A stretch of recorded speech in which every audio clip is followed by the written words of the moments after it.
I was camping with my family and friends up in the mountains, sharing a tent with my older brother Luke and another friend called Evan. We weren't tired, and everyone retreated to their tents for the night. But the fire was dimming, and we were bored, so we went inside our tent to watch Adventure Time on my laptop. We all passed out after a few episodes, and I woke up sometime during the night into an episode of sleep paralysis. I have weird sleep habits and experience sleep paralysis every few months or so. So for those of you who haven't had it, basically, you're awake but you can't move, and sometimes experience auditory and visual hallucinations. I was aware of this, so I didn't have a full-on heart attack when I started hearing shuffling noises outside my tent, which continued and got louder and closer until the fabric of the tent itself was being touched by something. My computer hadn't died yet, and I could see my surroundings in the dim light off the screen.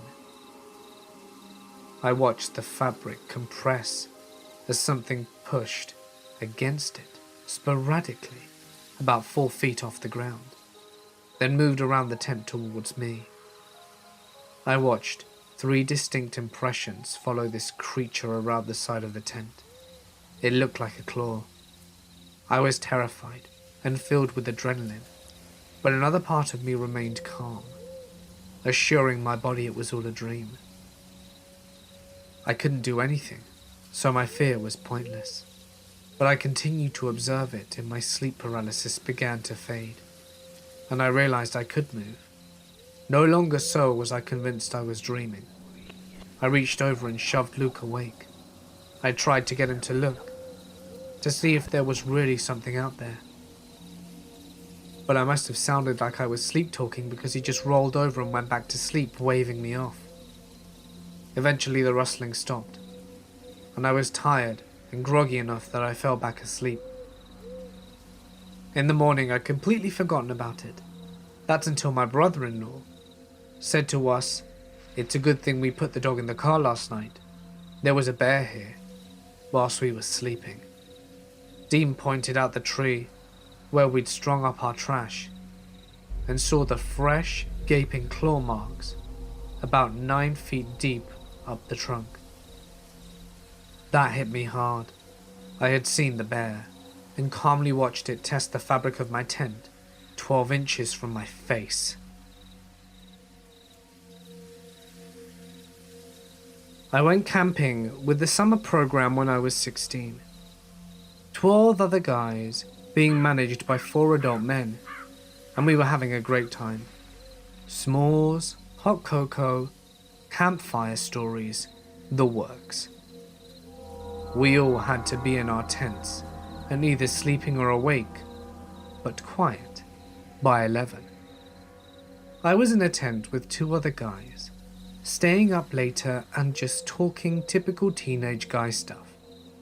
As one guy is talking, I start to hear heavy breathing nearby, like someone has just been running and is out of breath.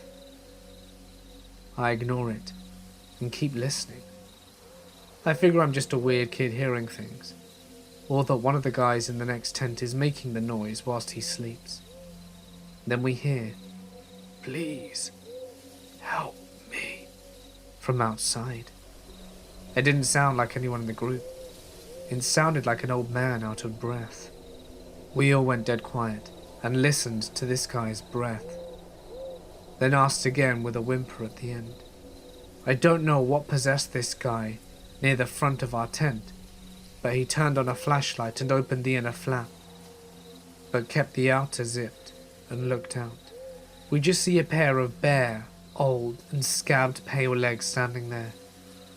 It looked like this guy had been walking nude through the woods for some time. He asked for help and kept standing there. We were all paralyzed with fear. But the guy at the front managed to say, "Keep walking down the trail. A ranger will be there soon." The guy stopped breathing and said, No rangers. They keep me here."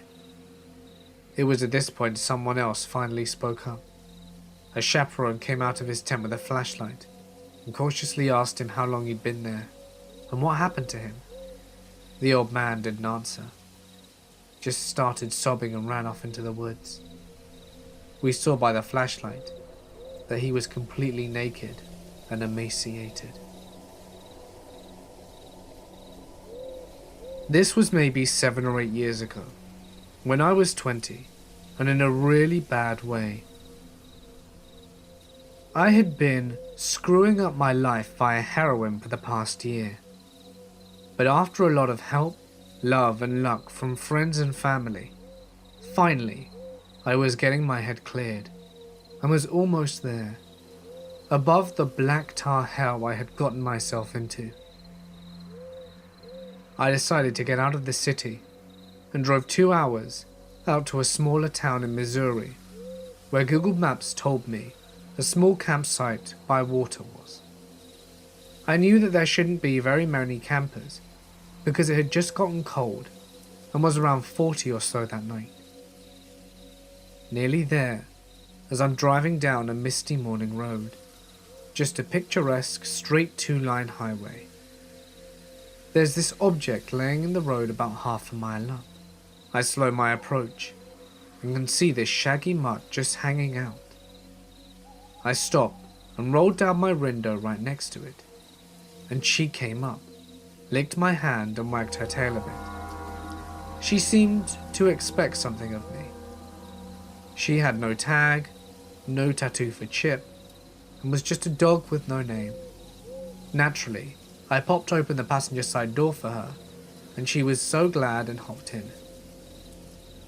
So now I've got this dirty but friendly companion with me for my little excursion, the dog with no name. The entrance to the campsite was only a half-mile further. As I suspected, there was no one around. I just dropped a 5 in the honor box and picked the closest site to the stream. I set up my tent, the same one I did set up for years with my dad as a kid, collected some dry sticks, and started a fire. The dog with no name just circled the campsite, looking content enough to sniff some leaves and roll around in the mud. I went to check out the rivulet, about 30 feet wide. It had a man-made stone dam that you could walk across.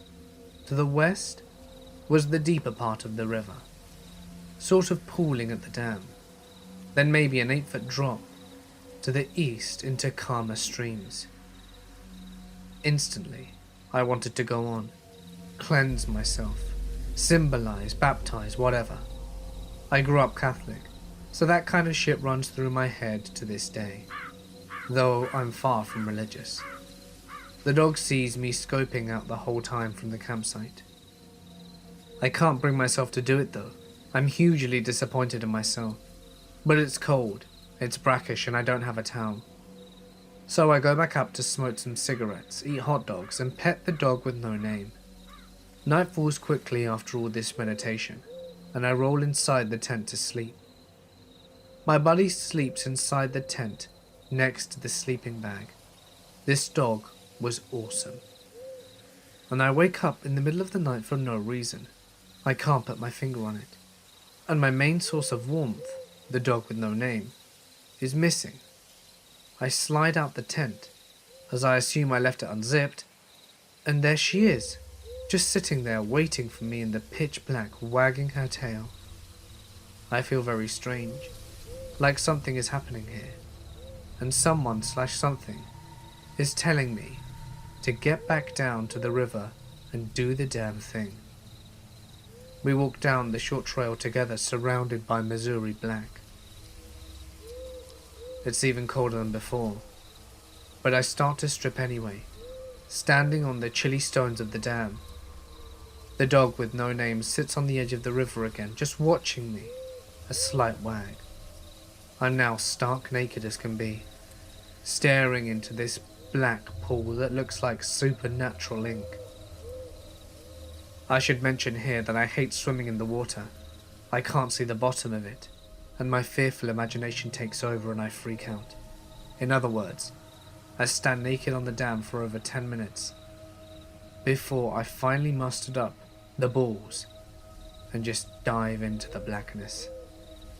It was cold as hell and scary as shit. When I came up for air, I was thrashing wildly back towards the dam, scrambling back onto the slick stones. I shook out my hair and was surprised how the adrenaline helped me keep warm. As I was picking up my shoes and clothes, I looked over for my buddy at the river's edge. The dog with no name was nowhere in sight. Back up the campsite, I look around gently whistling and that kind of thing. I'm more than woken up by now, so I go ahead and start another fire as dawn is just starting to break.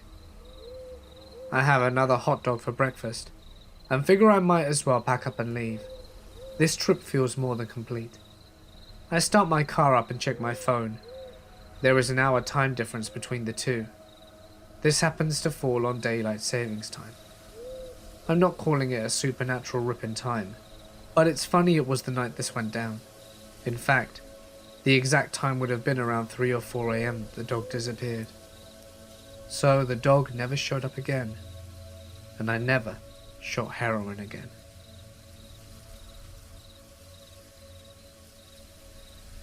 Whilst prospecting out here in the Caribou region, I came across a set of rock piles, known as Chinese piles, out in the middle of nowhere. These being here means someone did a lot of digging back in the old days.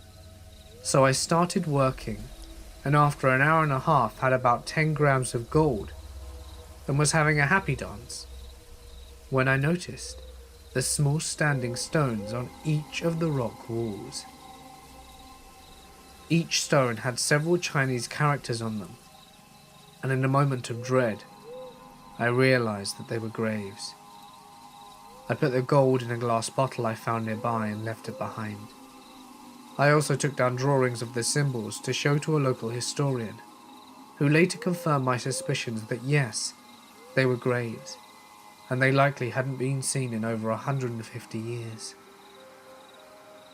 Chinese miners believe that if a miner died on site, the ground became cursed by the fallen miner's spirit, so they wouldn't continue to mine the area, and they would tell anyone who they met in the area that it had been worked out. Sometimes they would do extra work to make it look like the site was finished off, so people wouldn't end up digging up their comrades. I've been back several times, but I won't dig there out of respect. The site's super creepy in the morning fog. You can almost see people's outlines sitting around the piles. One of the stories my boss out here told me involved some sketchy folk from Prince George back in the 70s, and went with them looking for some mining gear to steal, so they could claim jump a site a few kilometers down the road. My boss went down this forgotten path into a clearing with 2 ancient bulldozers and a small cabin. The rest went to the bulldozers to see if they ran whilst my boss went into the cabin and was greeted by a skeleton, laying in bed with a bullet hole in his head. They brought in the cops, and they figured the guy had been there since 1935, since that was the last date on the papers inside. I went to the same cabin with him a few weeks back, but the place had been burnt down by quad bikers. So, as a kid I lived about 100 miles away from the nearest town, at a house without electricity or running water, which is the works in the Colorado Rockies. This place was in the absolute middle of nowhere, and we frequently sought all kinds of wild animals, ranging from elk, deer, coyotes and cats. Our property and a bunch of other neighbours' properties bordered national forest roads, so to keep people off our road, we had to gate about 1.5 miles from our house that we drove through before we reached our house.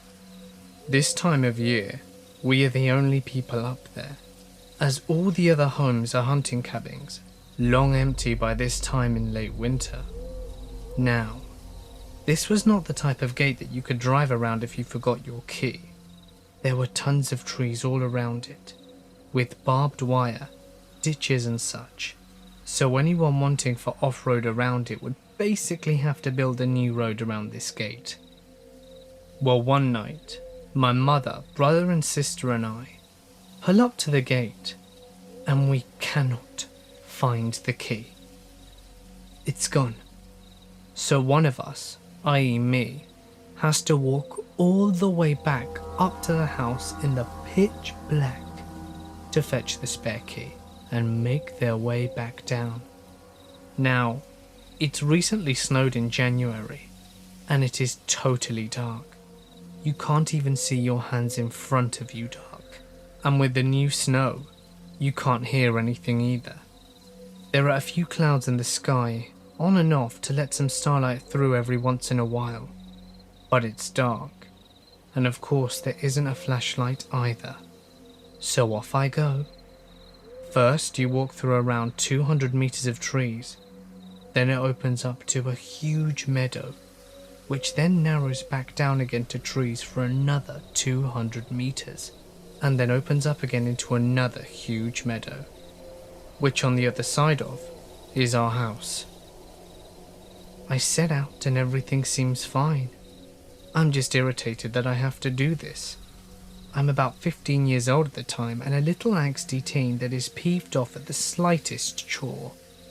I was not thinking about my surroundings in the slightest, but as I'm walking, I get that feeling that I'm being watched as I'm halfway through the first meadow. That deep, creepy dread that something is right behind you and you can't see what it is, made it 1,000 times worse by the lack of light and lack of being able to hear. My first instinct was to run, but I knew that if there was something, I was just going to provoke it, so I kept going, and then stopped to try and listen as I heard a crunch echoing my footsteps. Holy shit. This time I walked a little faster, and I knew there was something behind me. It was probably a cat as well, so I just kept walking right into the second bunch of trees before it opened up into a meadow. I could see our house. I could feel the pressure. At this point we were predator and prey, and I could feel the breath on my shoes. So second clearing comes up and I know what the plan is, and I am about to book it. Thankfully, I'm familiar with what to do, and I scream as loud as I can. As I do so, my dogs hear me and they run to chase whatever it is from behind me. They continue running past me and I book it into the house. When I get in, I grab the 12 gauge first and the keys second, then pick up the tractor keys and jump in. There was no way I was going to walk that again. As I'm driving back towards the gate, I see the dogs running back. At least they weren't hurt. That could have been extremely dangerous. I also see the tracks. I knew it was a cat. It actually started approaching me from the first meadow and was tailing me for a long time. I tell my family the whole story, and I know that I'm not going to get any sleep tonight. From that day, I refused to be out alone at night in the countryside without a weapon. I was camping on land associated with the Anasazi, long dead Pueblo Indians that very few people know anything about. This was when I was a Boy Scout. We hiked for a few days and we saw black bears every day. It's normally a somewhat unusual sight and freaked out the adult leaders and caused us to religiously use anti-bear tactics like bear bags.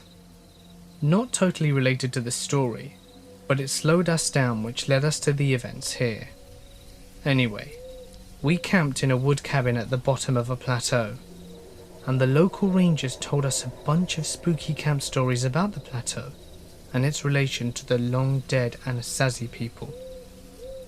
Even their real names is lost to history, as Anasazi is what the Navajo called them, meaning ancient enemies, or those who are not us.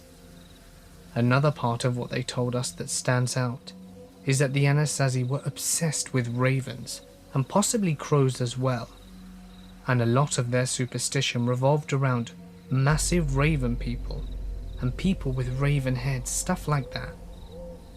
I completely forget all the other details at this point, as it was well over a decade ago. Anyway, my tent mate is a bit slow, and is also very allergic to peanuts.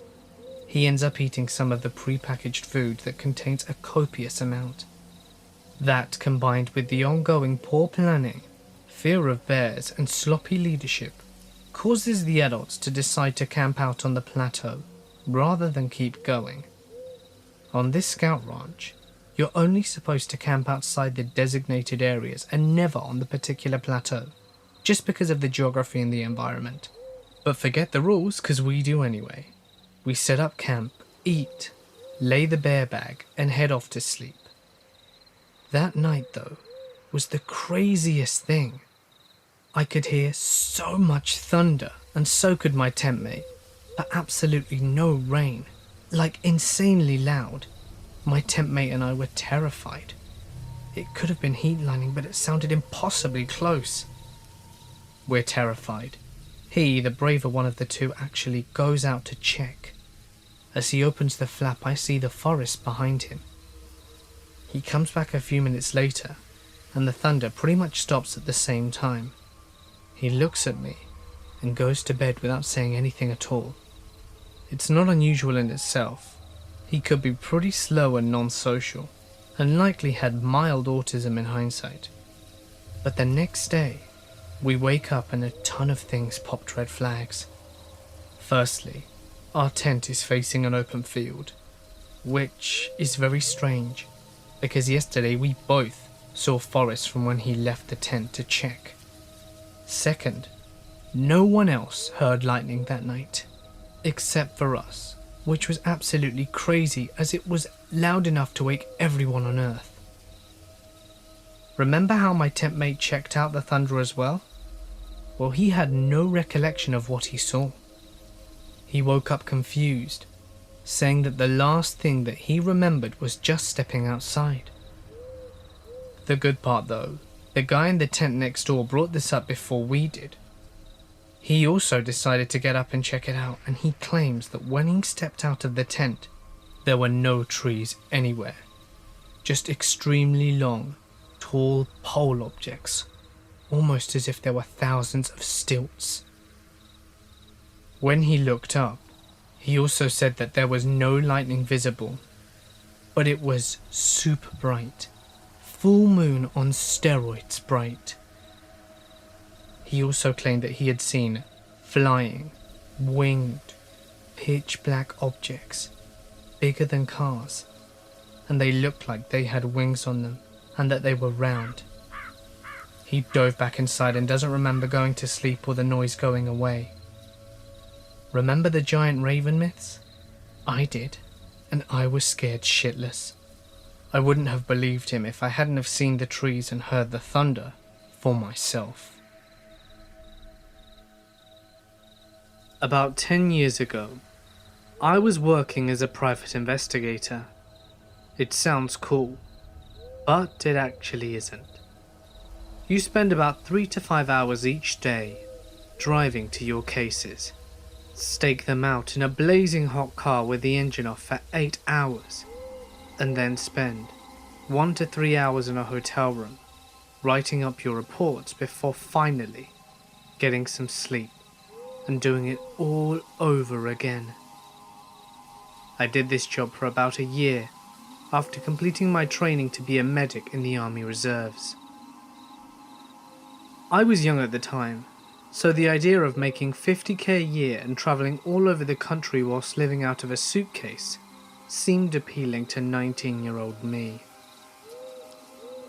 As I said before, you spend a lot of time driving around in areas you're not necessarily familiar with. On one of those late nights, I found myself driving onto a twisting mountain road just outside of Taos, New Mexico. The area was heavily wooded with narrow roads that curved sharply, without a lot of places to turn off, since you were driving up and around mountains and forests. In the middle of the night, as I maneuvered my rental vehicle through a curve, I saw a woman stumbling along the side of the road carrying a small child. The sight caught me off guard and sent a shiver down my spine. It was so unexpected and so out of place. There were no houses nor buildings around me, and it was around 2 a.m. and pitch black. This unnerved me, but what sent the shiver down my spine was the way she moved. She lurched along with what I can only describe as a shuffle, straight out of a George Romero zombie flick, and she didn't look up or acknowledge me as I drove by. She just stared aimlessly at the road in front of her. You have to remember that I was 19 years old, and fresh out of a year of extensive army training. I was in peak physical shape, and I thought I was Billy Badass at the time.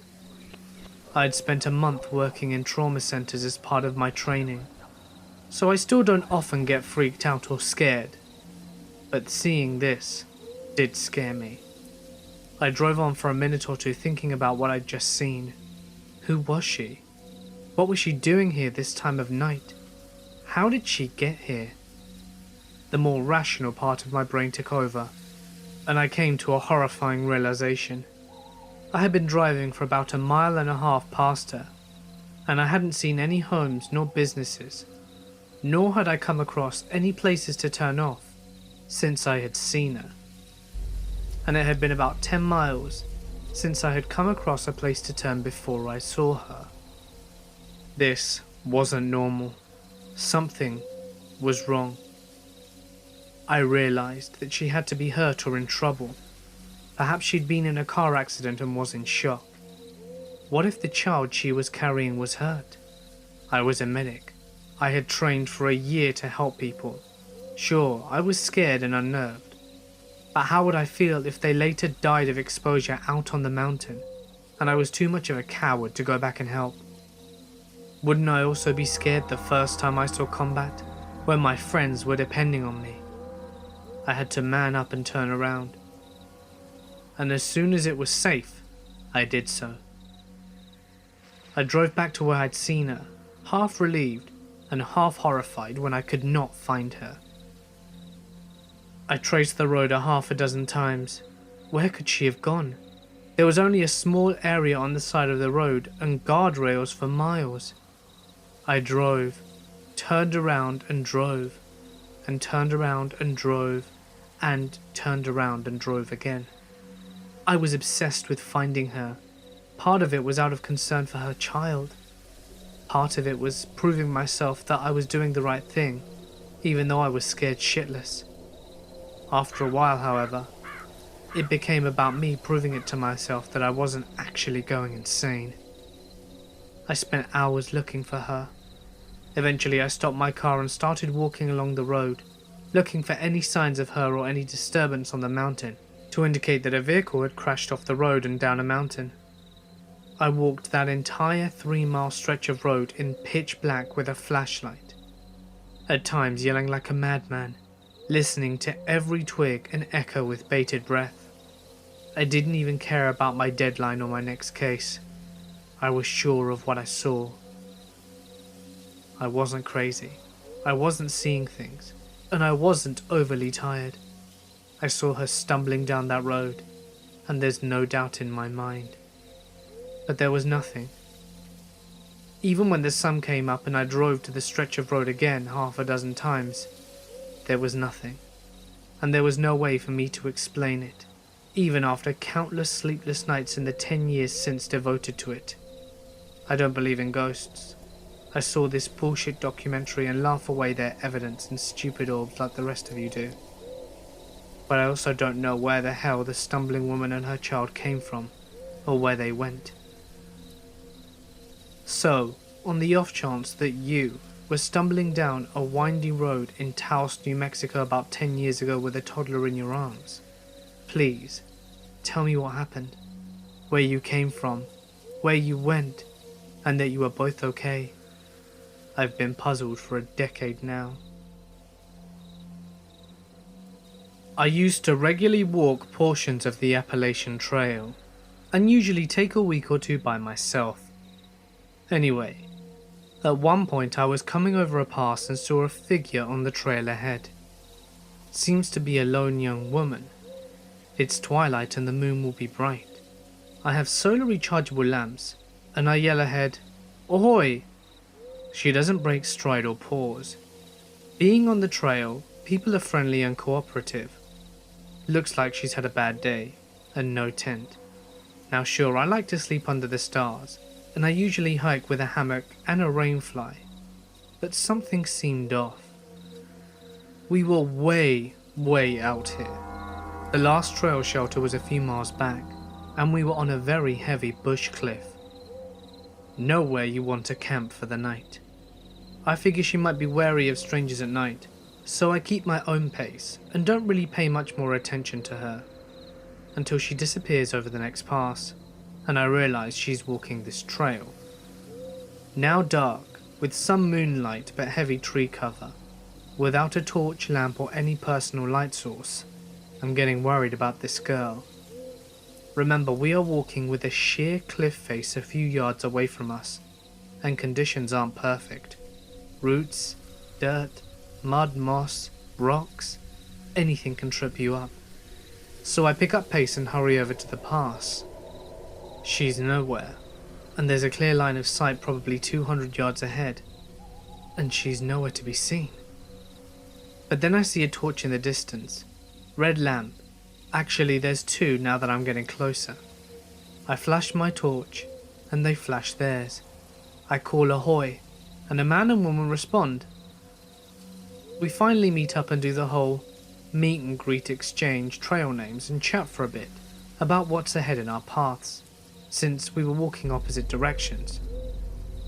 I say to the girl, "You worried me back there.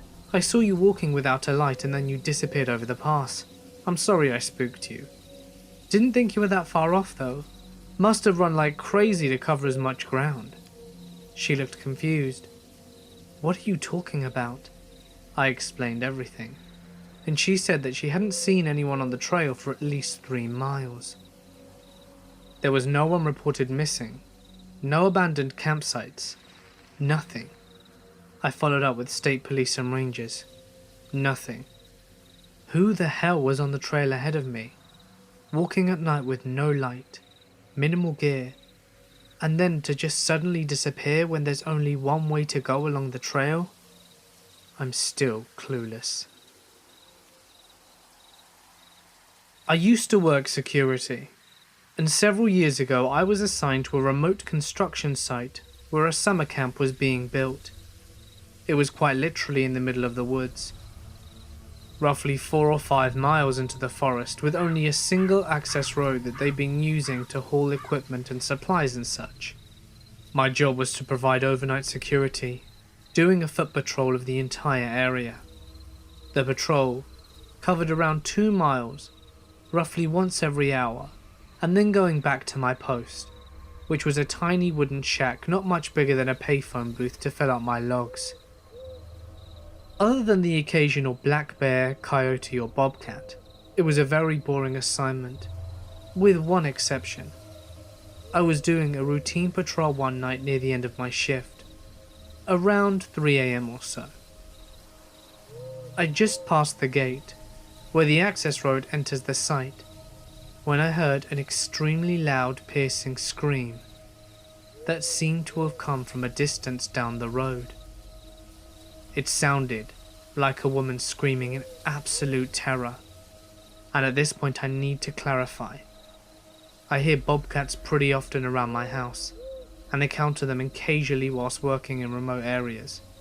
They definitely have a distinctive and creepy scream, but there is absolutely no way that this scream was a bobcat. I immediately took off sprinting as fast as I could in that direction. I didn't hear anything else after the initial scream, but about a quarter of a mile down or so, I came upon a car parked just off the side of the road.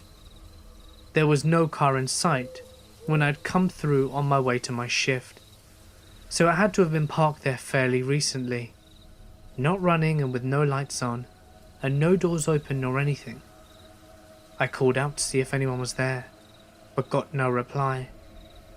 I looked around the general area and didn't see anything. Needless to say, I was pretty goddamn sketched out at this point. I ran back to my post and reported what I'd seen to the local police, since there wasn't really anything else I could do. Unfortunately, nothing ever came of it. I've never found out whose scream I heard or what caused it. The car was apparently owned by a guy who lived in the area, but I never heard why he was there.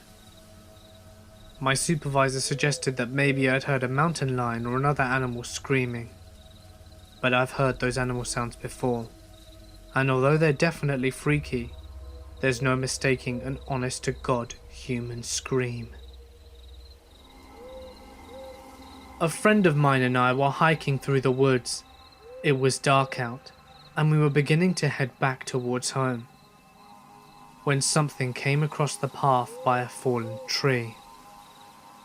It's hard to describe, but it looked like a man in a hooded cloak. It stood, and then slowly and silently moved to a tree and keeled. We couldn't see its face, but we got the feeling that we were being watched. We tried to shrug it off and keep moving. Further down the trail, we saw it again. Being in our early teens, we decided stupidly that we were going to get to the bottom of this.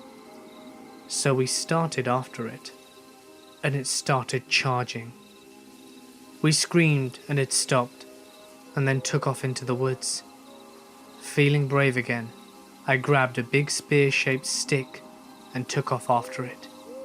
I ran for a bit through the woods until I could see the outline of it once more up ahead through the moonlight. I knelt and watched as another popped up beside it, then another, and then I heard moving to the side of me, realizing that whatever these things were, they had surrounded me. I quickly noped out of there in the direction I left my friend, so I know that sounds like the creepy part, but it gets weirder. My friend wasn't there when I'd left him, so I called out to him, and he responded a little away, followed by, "You've got to see this." So I followed his voice and came to a clearing. It was bright as hell, and floating around the clearing were legit balls of light, almost like the fairy fountains from The Legend of Zelda. These were pure white light, and we looked at each other, and then hightailed it back to the trail and went home. It was definitely the strangest and scariest thing I've ever witnessed. I grew up in a very rural area of the Deep South, and spent most of my time riding horses alone in national forests and expensive private properties that bordered our house. There was an old abandoned house 2 miles ride through the woods from me. I often rode by it on my journeys through the woods. Sometimes I tied my horse up, went inside and explored, but there was nothing really of interest. There was just trash, and things that looked like electricity bills from the 80s.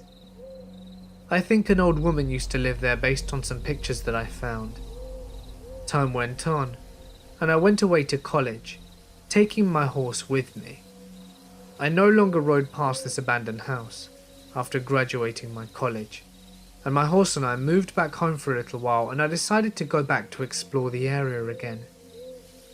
So I rode my horse the 2 miles through the deep woods to get to this house, which itself is probably 1,000 feet from a lonely gravel road that cuts through the forest.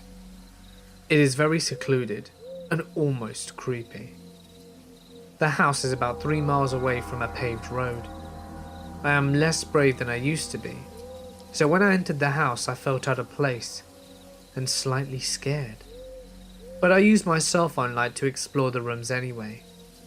A lot was just as I remembered, but right as I was about to leave, I found half a skeletal calf in the corner of the entry room. I have no idea how the calf got shut inside a building. The doors were firmly shut when I approached it, and also the screen door opened one way, so it was impossible for both to be open at once for some creature to accidentally wander in. Furthermore, the nearest cow pastures were a good bit away from the house. I left the abandoned house with the image in my head of some deviant, cruelly trapping a calf in there for sick purposes. I hope I never have to meet the sickos who did that. It's felt like years. Allow me to explain. It was a vivid summer day, and I had taken a short notice trip to Arizona, trying to find some relief from the tiresome sunshine state on the other side of the nation. I only decided to leave when I was hit with a rather heavy day at work. My boss decided to chew me out for running late, despite the massive car crash on the motorway. A customer yelled at me because they didn't know what a Gmail was. Yeah, because I can definitely control traffic. And yeah, I definitely want to explain to you what Gmail is. I hate working customer service, so I called in sick and caught a last-minute flight to Phoenix. Phoenix. Yeah, Phoenix. Nice and far away from the hell I called home. I wish I'd never decided to do that. Around 2 days into my trip, I decided to head up to Zion Canyon for some sightseeing. I had spent a lot of time around the Grand Canyon and figured I should set some time apart to check out other places in the area. Besides, I'd never been to Utah before. Maybe I would take a hike, that one trail I had already read upon. Angel's Landing looked dangerous, but it would be something incredible to experience, and certainly worth it if I made the summit. I turned on Google Maps, and my rather shitty Android fumbled around with it until finally it picked up the location. The voice of a robotic woman began to speak. It was the damn GPS lady. She guided me through several backwater roads with twists and turns and roundabouts, until she stopped with a final sentence. Head on Highway 89. Continue straight for 184 miles. Alright, seemed easy enough.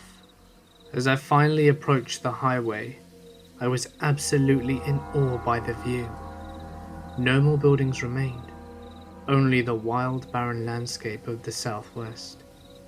Mountains peaked in the distance, covered by desert shrubs. Old trailers and abandoned houses dotted the landscape. Everything was so beautiful compared to the constant headache that was Florida. My eyes soaked up the desert views, relieved that for once it wasn't just endless miles of swampland. I felt so isolated. I was free from civilization for miles. But something was wrong. The desert didn't feel real to me. The sun was too bright, the mountains too still, and the sky too blue. The whole landscape seemed too picturesque, as if it were straight out of a postcard. It felt as though it were all a facade to drag me into something, and it was not unlike something straight out of a fever dream. You know those mornings as a kid where you wake up with a pounding headache and sense of false reality? I'd been driving for hours, and the scenery just seemed to remain stagnant. I was so sure I'd spent the entire damn day on the road, but the sun hadn't moved an inch. Was I hallucinating? God, when was this road ever going to end? Speaking of it, I'm still here. I've been driving on this road every day. It only keeps on going and going. I've been seeing the same road signs over and over. There's no civilization around. I've tried knocking on those trailer doors, but no one's ever home. And you know what else? Despite my solitude, I feel like I'm constantly being chased. I hate that feeling. That same feeling from when you're a kid and you sprint up the stairs from the pinch of darkness down, not daring to look back at whatever was behind you. That feeling when any source of noise of your house was enough to make you jump and run for your life. The source of the noise for me was the booming. And that feeling is always here. Every once in a while I hear a booming, as if someone is going at it with a gigantic drum. I slow my car down, and the booming gets faster, closer and louder. And that feeling, every time I slow, the feeling grows stronger, as if whatever it was is getting closer. It's like whatever that something is hunting me down, almost testing me, and every time I stop the booming gets louder, as if it's targeting me. I don't know what that is, but I feel like it's dangerous. I don't know what chases behind me, but I know better than the kid who runs away from his basement door the first chance he gets. Running away from that something, but that something is behind me. I don't know what it is, but it's got me trapped right where it wants me to be, and I can't get out. I've driven off cliffs and into rivers, yet I wake up on the side of the road again, to the same sight, my truck waiting for me to drive off again. I can't even commit suicide. The place won't let me. I've tried communicating through whatever internet I could scrounge up on my phone, but I don't even know if anyone has seen my cries for help. The screen just shows up blank, save for my own words written in desperation. No one will ever answer my texts. No one will answer my calls. I will never see any other cars. Only me. I never get hungry, or tired, or thirsty. Only trapped. It's like time hasn't passed. Time hasn't passed. Everyone is gone. Something's chasing me, and I'm still writing this. I think I've been in the same spot for too long. The boom's only getting louder, and now something is right behind me. Time has not passed, and I need to get out. Now. Tonight, my sister, brother-in-law and 2 friends and I all piled into a truck and we headed out to the desert near the old Cal Portland concrete factory. About half hour into driving, kicking up dust and messing around, everyone gets the chills, and my anxiety starts to flare up. We brush it off as the temperature difference and just keep going. 10 minutes later, we come around a corner and my sister says, "Please tell me you guys just saw that woman." We responded with, "What woman?" She says, "We just passed a woman standing on the side of the road wearing pink. I think it was a pink shirt, and she had blonde hair that was covering her face. She looked dead." I honestly thought she was messing with me, so we turn around and go to the spot where she saw her. No woman. Brother-in-law and I get our flashlights out and look around. No woman. I tell my sister she's seeing things, and she insists that she saw a woman. So I decide to check my dashcam footage. Sure as shit, there was a woman. She was crossing the road, it looks like, and she just vanishes into thin air. My camera isn't of the best quality by any means, and it was quite dark, but it's clear what we saw. My brother-in-law and I canvassed a 2-mile square radius with flashlights calling out to the woman because we legitimately thought that someone was lost out in the desert. The entire time we kept feeling and hearing things around us. Some info to note, this was right next to an extremely murky pond. There is a possibility that her body could be hidden in the pond. A couple of years ago, my girlfriend and I were camping in the Pacific Northwest between San Francisco and Portland. We had rented a car and were stopping at different campsites every night on our way from the former to the latter. The first night we arrive at a campsite, we find that it had been closed for the season, despite the fact that we looked on their website and they say that they were open. So we ended up driving around, looking for another campsite on Google Maps. But at this point, it's getting dark. We see a forest firefighter outpost and pull in to ask them if they know of any nearby. They tell us that most of them are closed for the season, but there are a couple on their old map that we haven't checked. We get back on the road and find our way to one of these campsites. The sign for this place is literally resting on the ground and is a little overgrown. But at this point it's dark as hell, and we really don't have many other options.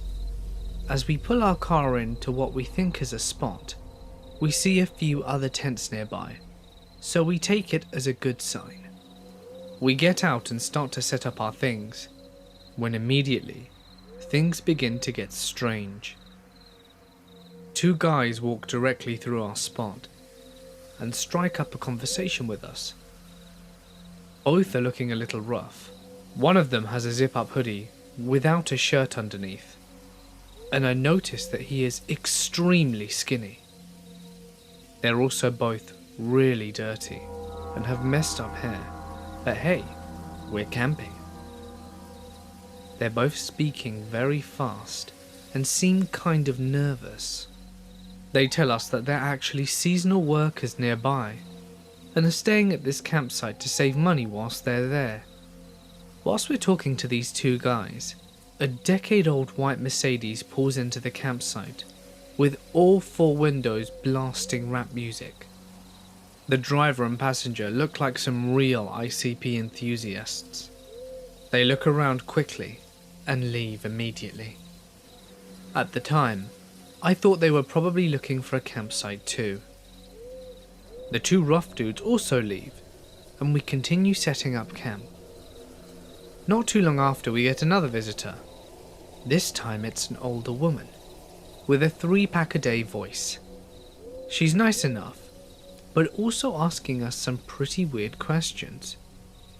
"You guys here for the horror show?" she asks. I'm thinking, what's a horror show? "Do you mean the haunted house, lady?" She tells us that lots of people come out for the horror show and starts warning us about all the ghouls and zombies. She eventually leaves, and my girlfriend and I agree they must be talking about some kind of haunted house nearby, as it was early October. And you know, maybe that's where the seasonal worker dudes who looked kind of scary happened to be working at. It all checked out in my mind. We start our fire, and I begin breaking out the wood, when my girlfriend admits that she's freaked out. She's worried about the people that we've encountered and how strange this campsite is. She points out that there aren't really any sounds coming from anyone else's tents, with the exception of the one woman, who wouldn't stop coughing.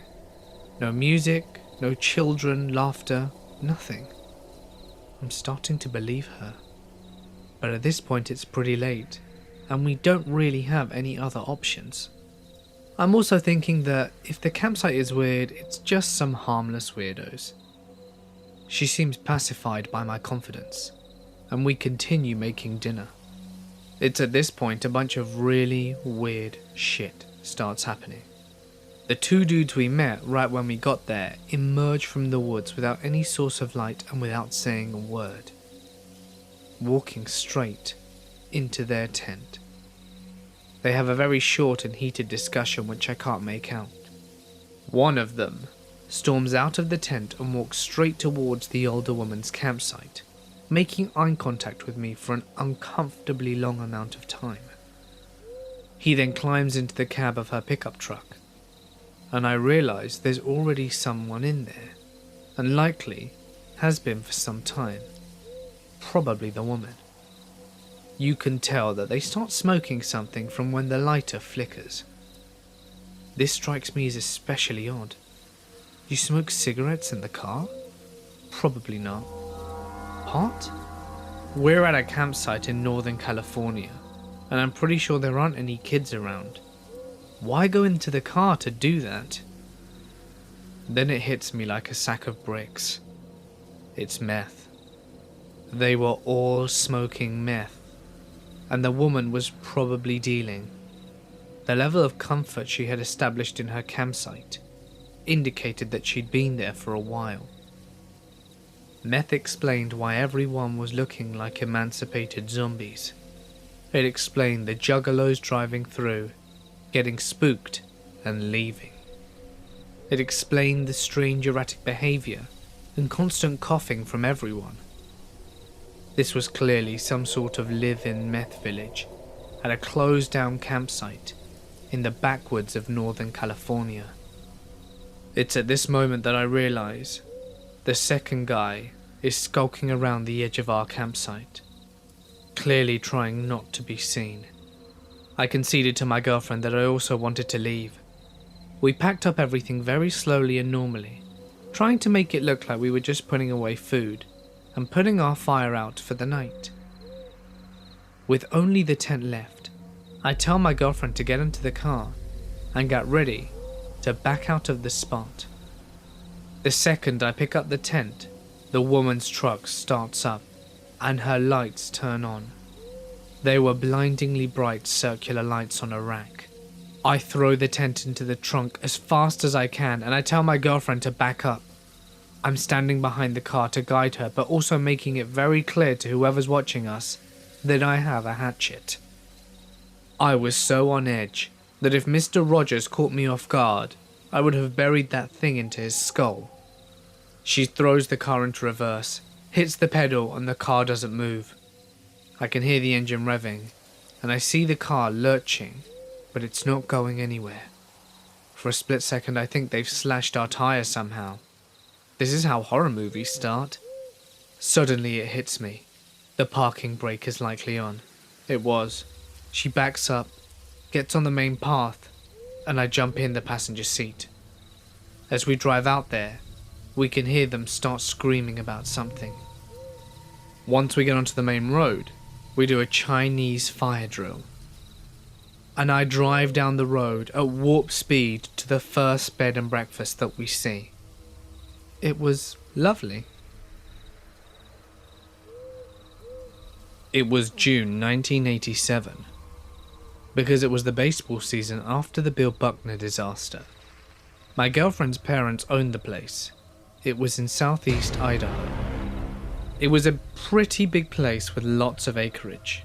The guy who was the full-time caretaker for the place had just quit, and my girlfriend's dad went out there to find a new caretaker. But the new caretaker couldn't start for 1 month. Her dad offered to pay me $1,200 to go out there. Free food, satellite TV, and all I had to do was keep an eye on the place and feed the dogs and the horse. I had never been out west, so I took him up on it, and it sounded better than doing landscaping. I spent the time reading, exploring, playing the dogs and riding the horse. It was completely uneventful, until that night.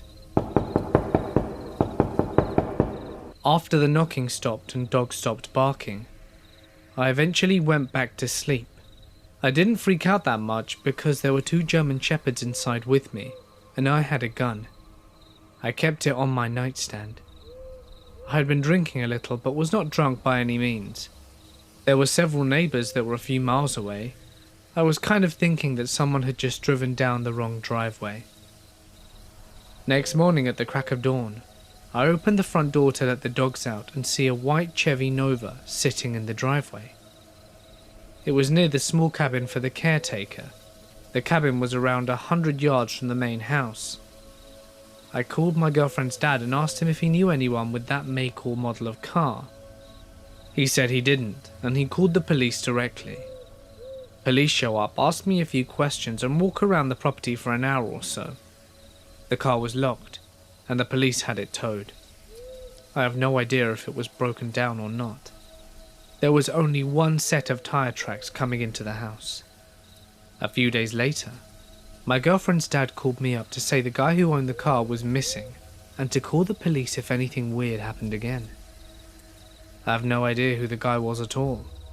Don't know how long he was missing or when he was reported missing, or who reported him missing. He was just missing. My girlfriend's dad didn't know much about it either. After about a month, I go back home. The girlfriend and I break up shortly thereafter. I see her out of town a few months later and ask her if she ever found out what happened to the guy. All she knows is that the guy was found dead, apparently killed himself 30 miles away. The suicide happened several months after that incident at the house, and he was found a couple of days after that he'd killed himself. I asked her how he did it, where he was found and who found him, and I got nothing. And I never saw her again. I am an extremely outdoorsy female and love to spend a lot of time in nature. I spent the better part of my early 20s living in the remote northern locations and exploring a lot of Alaska, Yukon, and BC. I have many odd, frightening, and bizarre stories that came from my time in the north, and this is one of them. In the summer of 2012, when I was 22, I was living and working in a pretty remote town in northern British Columbia from May to September. The place I worked at was a campground in a provincial park on the Alaskan Highway, 4 hours north of Fort Nelson and 2 hours south of the Yukon/British Columbia border. The best part about the park was the fact that it had a beautiful natural hot springs, which attracted tourists from all over North America every summer. I lived in an old trailer on a separate part of the campground, where the rest of the staff lived. I quickly got used to living in a place that had no running water, no electricity, no cell phone service, and no internet. And driving 4 hours to Fort Nelson every 2 weeks to get groceries and do my laundry, life was pretty sweet. I got to hike, go for late night dips in the springs, and make some traveling friends, and spend quality time in nature, getting to know the flora and fauna of the landscape. My job at the campground?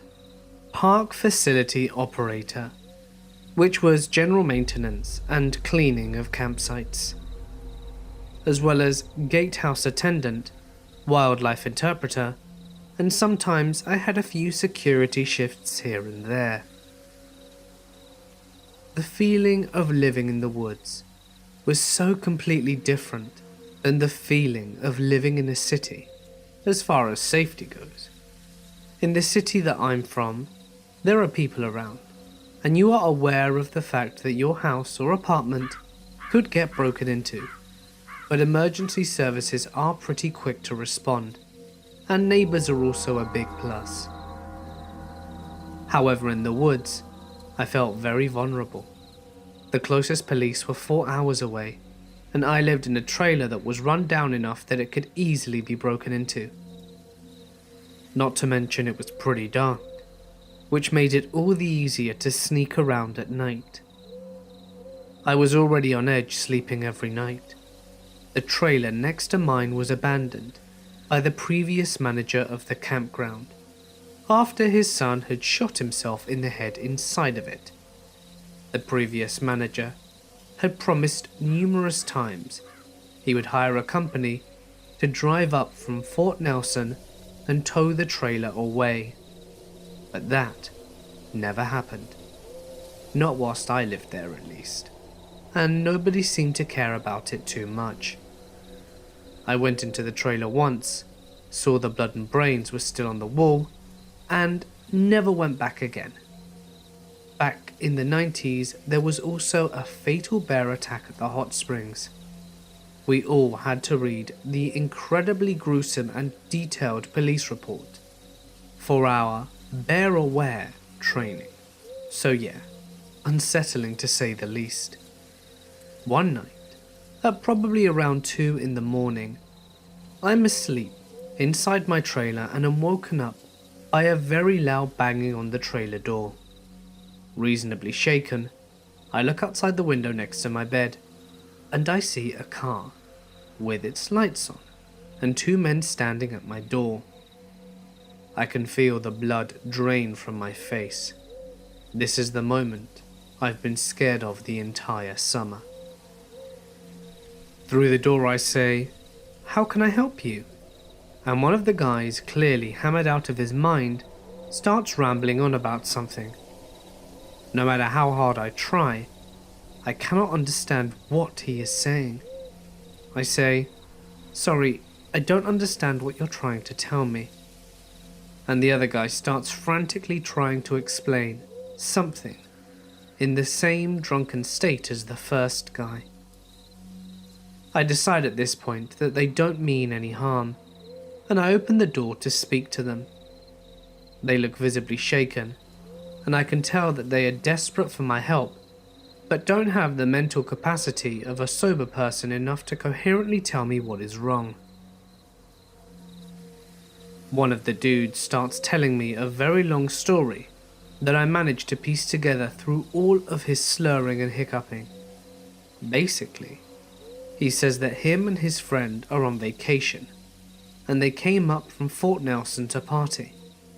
They had a really long drive, but were at the hot springs and they were having beers, and they were sorry about having beers. They weren't drunk, clearly. And then he drops the bomb that someone is running around the camp stabbing people. I look at the guy telling me the story, and I notice that he has blood all over his clothing. I say, "Someone is going around stabbing people?" And he replies, "Yes, someone's running around stabbing everyone." Then the other guy yells, "Come on, let's go." And they hop into the aforementioned car and sped off, before I got a chance to question them further. Now I'm standing at my trailer door, in the darkness, alone, thinking that there's a maniac running outside wielding a knife. I have no phone, and I know that the only person who has a phone is the ranger, and his cabin is about a 5-minute walk away from my trailer. I remember at that point that I do have a radio, so I run inside my trailer, lock the door, and try and get the ranger on the radio. Of course, his radio is switched off, and the only thing I think I can do at this point is to go to the ranger's cabin and notify him of the situation. I slip out of my trailer and run through the darkness across the maintenance ground, past the creepy suicide trailer, and through a thicket straight towards the ranger's cabin. Every single noise I hear from the surrounding forest is making my heart pound faster. I keep imagining this maniacal man sneaking through the bushes, entering people's tents, and slashing everybody like some bad horror film. I get to the ranger's cabin and pound on his door. He answers within a few minutes, visibly sleep deprived, and I tell him the whole story. Whilst I'm there, he calls the police, and he tells him that they are on their way and will be there in 4 hours. The ranger grabs his gun, walks me to the back of the trailer and says, "Don't let anybody in." I stay up the rest of the night, listening for any sort of disturbance around me. The intense kind of listening, where you're concentrating so hard on any external sounds that might be made, that you almost feel death from the silence. After about 2 hours of doing this, my trailer starts rocking back and forth. I freeze. My heart drops. I can hear the sound of someone breathing extremely heavily, and I'm thinking, this is it. The knife-wielding maniac is going to murder me, and this trailer is going to have to be another one which they will have to tow away. I'm just sitting there on my bed, in my trailer as it's rocking, waiting for the maniac to stop tormenting me and just break the window and stab me. I am listening intently to the heavy breathing, and that's when I hear a grunt, a very non-human sounding grunt. I get a feeling that it's not what I think it is, and I peer out of the window, and I see a bison is scratching its back on the side of my trailer, causing it to rock back and forth. The RCMP get there around 6:30 AM and proceed with their investigation for about 10 hours. They close off the springs and the entire campground turns into an episode of CSI. We don't hear anything about what took place during the night until the investigation is over. Apparently, there was a guy at the springs who made a lewd comment about one of the females in another group, which resulted in an argument. The guy disappeared and returned an hour later with a knife, stabbed 2 of the guys in the group, and booked it back to Fort Nelson. Not before stopping at my trailer with his buddy to tell me, of course, of the incident. Yeah, one of the guys at my trailer. He was the dude stabbing people. My guess is that him and his friends stopped by my trailer to try and make it look like they were innocent. Drunken logic. The 2 guys that were stabbed survived, which is good. For many days following this incident, I was cleaning up blood-soaked clothing and rags from all random places over the campground. So, knife-wielding maniac, let's not meet again. From 2012 to 2013, I did a lot of hiking in and around the coastal range of Oregon. I would frequently go out by myself for days, and coming to town to restock on food if necessary.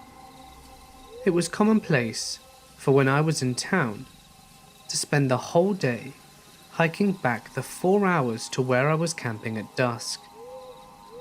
The trail I took wasn't well traveled and looked more like a deer path than anything. I had chosen my campsite for its lack of foot traffic and its serenity avoiding conventional locations. I only had a cell phone on me during this period of hiking and camping, no bright clothing, and no GPS nor tracking device or emergency beacon, which probably wasn't the smartest idea looking back. There were times I heard and saw things whilst out in the forest that I didn't recognize by sight and or sound, but nothing came close to the incident that I had in May 2013. I had just done my usual restock in this small town some 6 miles from where I had decided to camp for the night, and I spent the day in town as usual. I started walking back to my camp location at about dusk. Half of the walk I choose to use dirt roads, until veering off on the deer trails that I used earlier in the day. By this time, it was completely dark, but it was clear out and possible to see the trail just using the moonlight. I don't listen to headphones whilst hiking. I've always thought it's wise to be able to hear what's around you in the event of there being a predator, whether that be man or animal alike. I was mentally doing some calculations for the next day's hike when my mind is literally stopped mid-track. I hadn't heard anything, and I don't hardly make any sound when hiking. If I'd heard something, I would have known. For some reason, be it a sixth sense or survival instinct, I'm not sure, but I was jolted quite suddenly out of thought and made very aware of the fact that I wasn't alone on this trail. What was odd to me, especially, is that even though I had heard nothing whatsoever, no light wind, no birds, I knew acutely that something was behind me about 30 yards down the trail. I still to this day have so many unanswered questions about how I knew this. Standing really still, I turn around and look down, but I don't see anything in the trail. But I feel it. It's honestly really difficult to pin down exactly how to describe what I felt, because I hadn't felt that way before or since. I was standing straight up, fight or flight, and my logical mind was saying that there's nothing out of the ordinary, whilst my senses were saying to get the hell out of there. Again, looking back, and remembering I have no idea what to say. It's really hard to express. It was like I was being taunted, and I felt it. The presence of something or someone was down there in that trail, and for some reason, I knew that it knew that I knew it was there, even though I couldn't see it. That's what scares me. I knew, and it was bright enough out for me to see 30 yards down the trail with no problem. There was nothing there, and I felt as if I were being called or beckoned to come closer. This was maybe 30 seconds into looking down the trail. I was panicking, but I still wasn't sure what to think, because I wasn't seeing anything threatening. So I turned around and started walking at a quick pace. I don't know what else to do. I knew that if it was in fact a guy out to kill someone, he was probably going to end up killing me on this trail, or in my tent after following me back. So why run?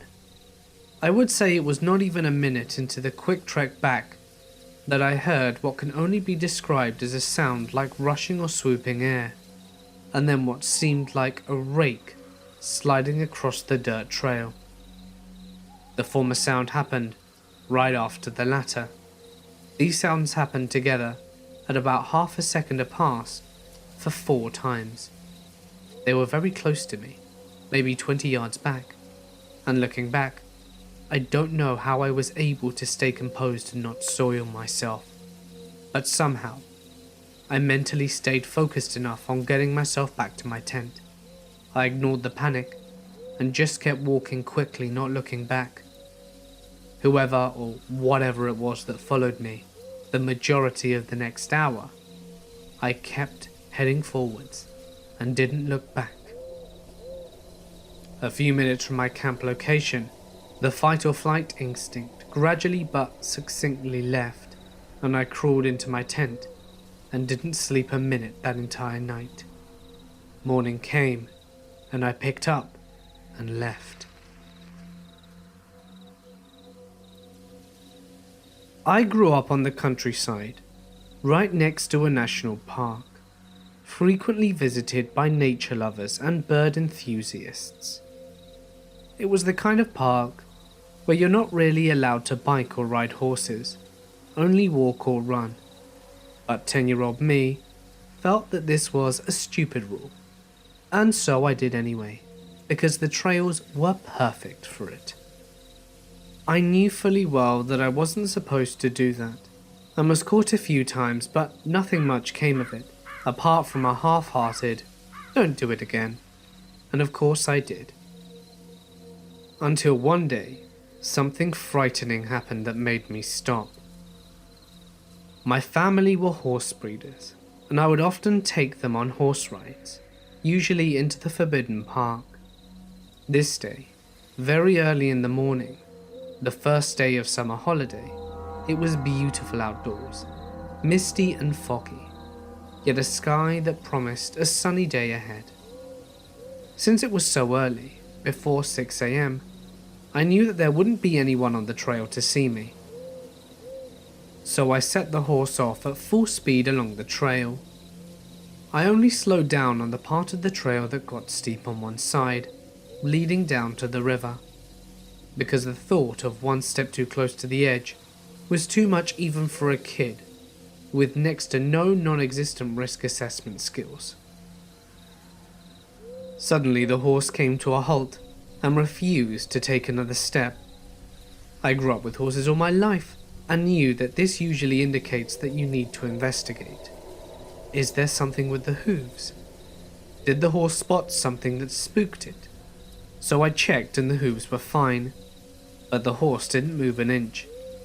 and that's when I saw it. Someone had set a trap. A thin, sharp metal wire across the trail, in perfect neck height for an adult.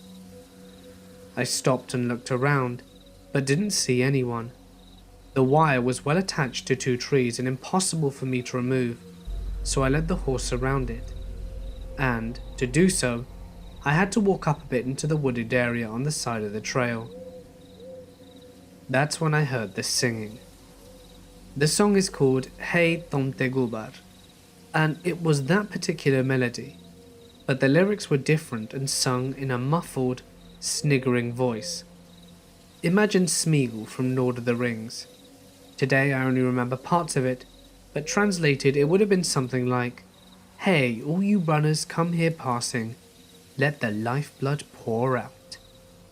I, as silently as I could and with my heart in my throat, backed away and got up on the horse and hurried back the way I came as fast as I could.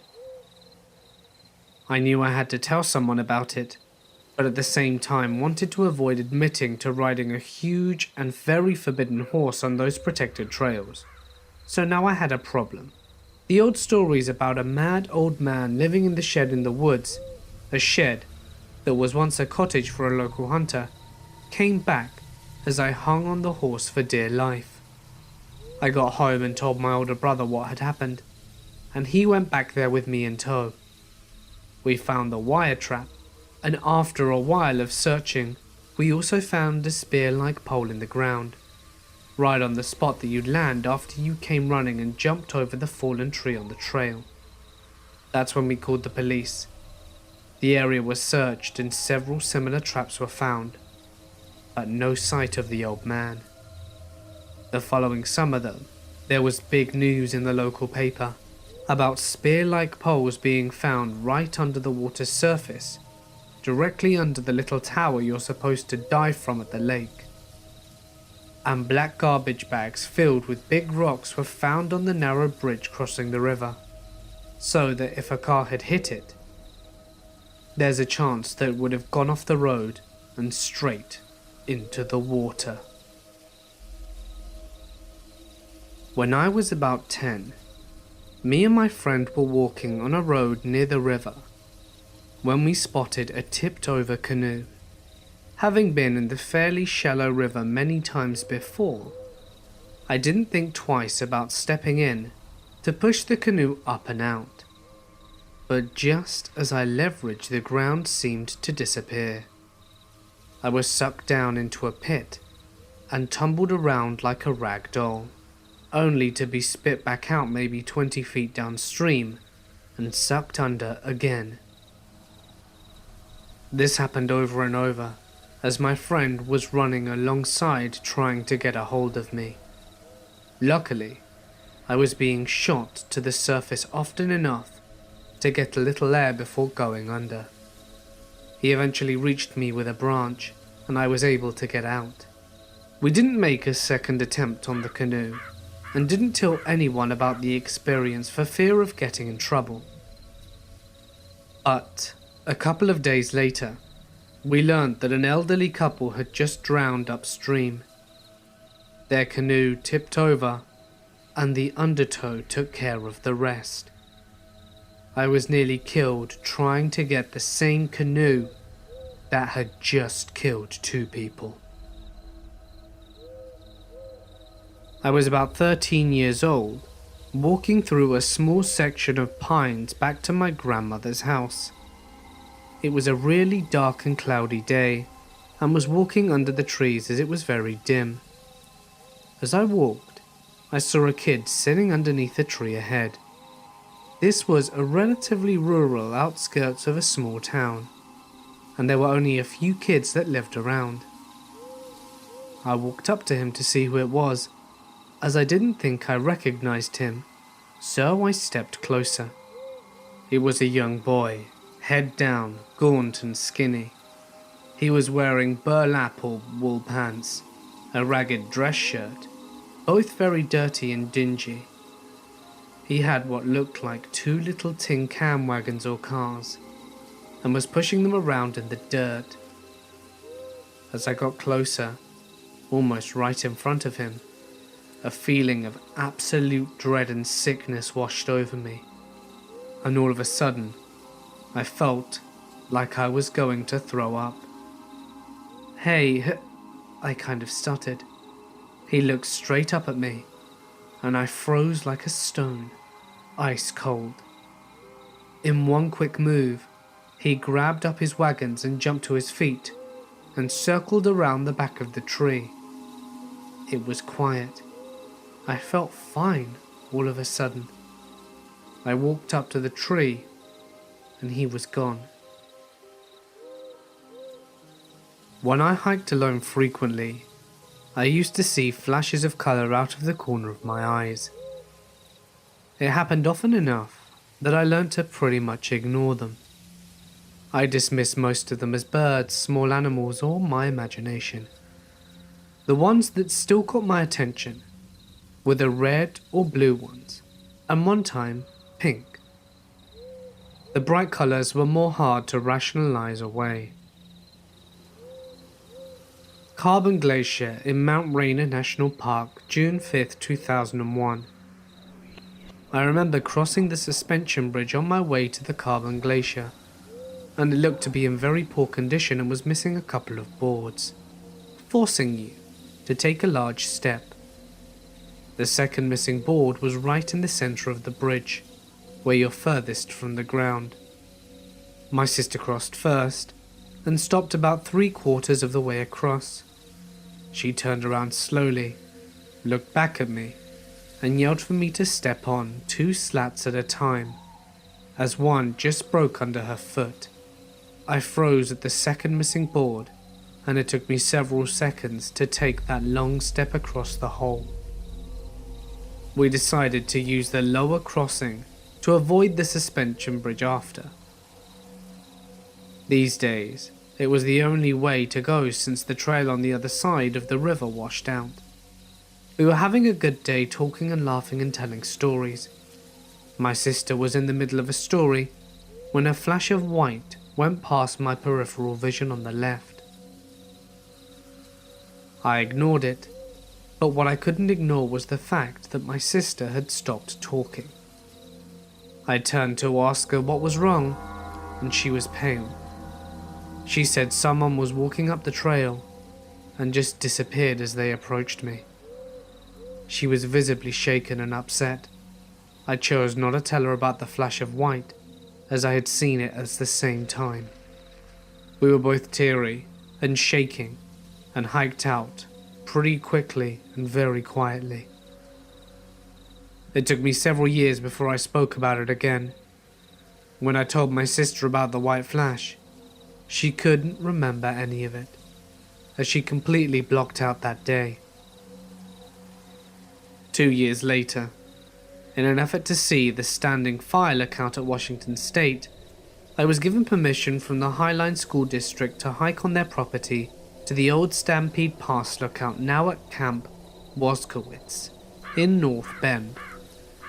The woman at the office told me that I should hike around the property after visiting the lookout. It was a beautiful sunny winter day. I hiked to the lookout and then started down a different trail. The trail was fairly open, with a lot of salal. I heard a little girl laughing off in the distance, and assumed that someone else was enjoying the trails like me. Not a moment later, there was a flash of pink. I'd never seen pink before, and it gave me quite a fright. I looked into the woods and saw nothing. My stomach turned and my eyes teared up. I decided I'd had enough of Camp Woskowitz, and quickly headed back to my car. I was babysitting in a very remote house in the middle of nowhere, up in the mountains on the coast. I remember it was around 9 p.m, and the kids' parents would be getting home in about an hour. I had put the kids to bed, so was downstairs by myself watching TV. However, every so often the TV would flicker to static, and to be honest, it was starting to scare the shit out of me.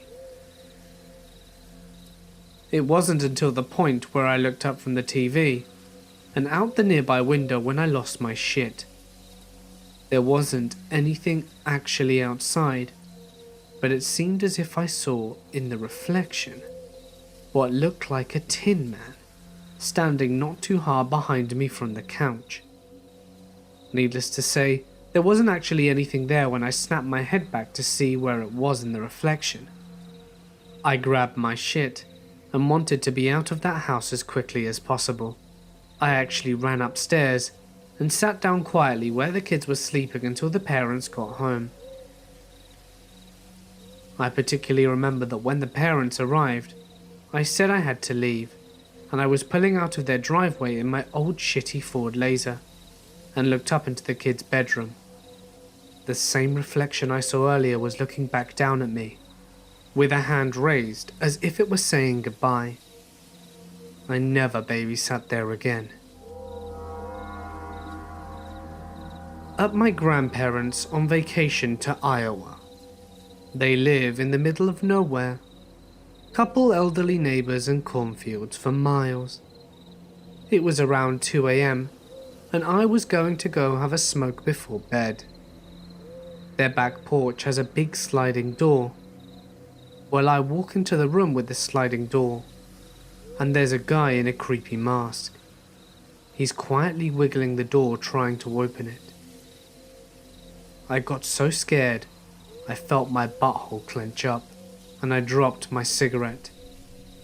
Right then, the guy freezes and looks right at me.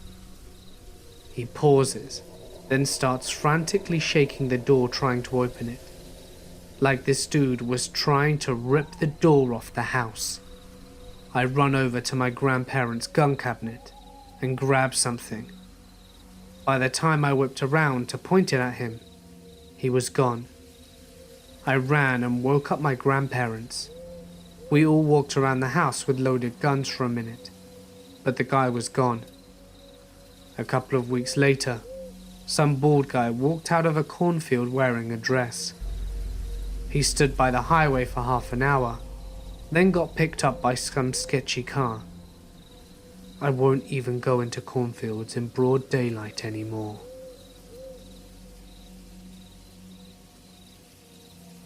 This happened when I was 10. There were 5 or 6 of us spending the night at Charlie's house. Her parents owned a ranch in hill country region of Texas, and their home was built on top of a hill.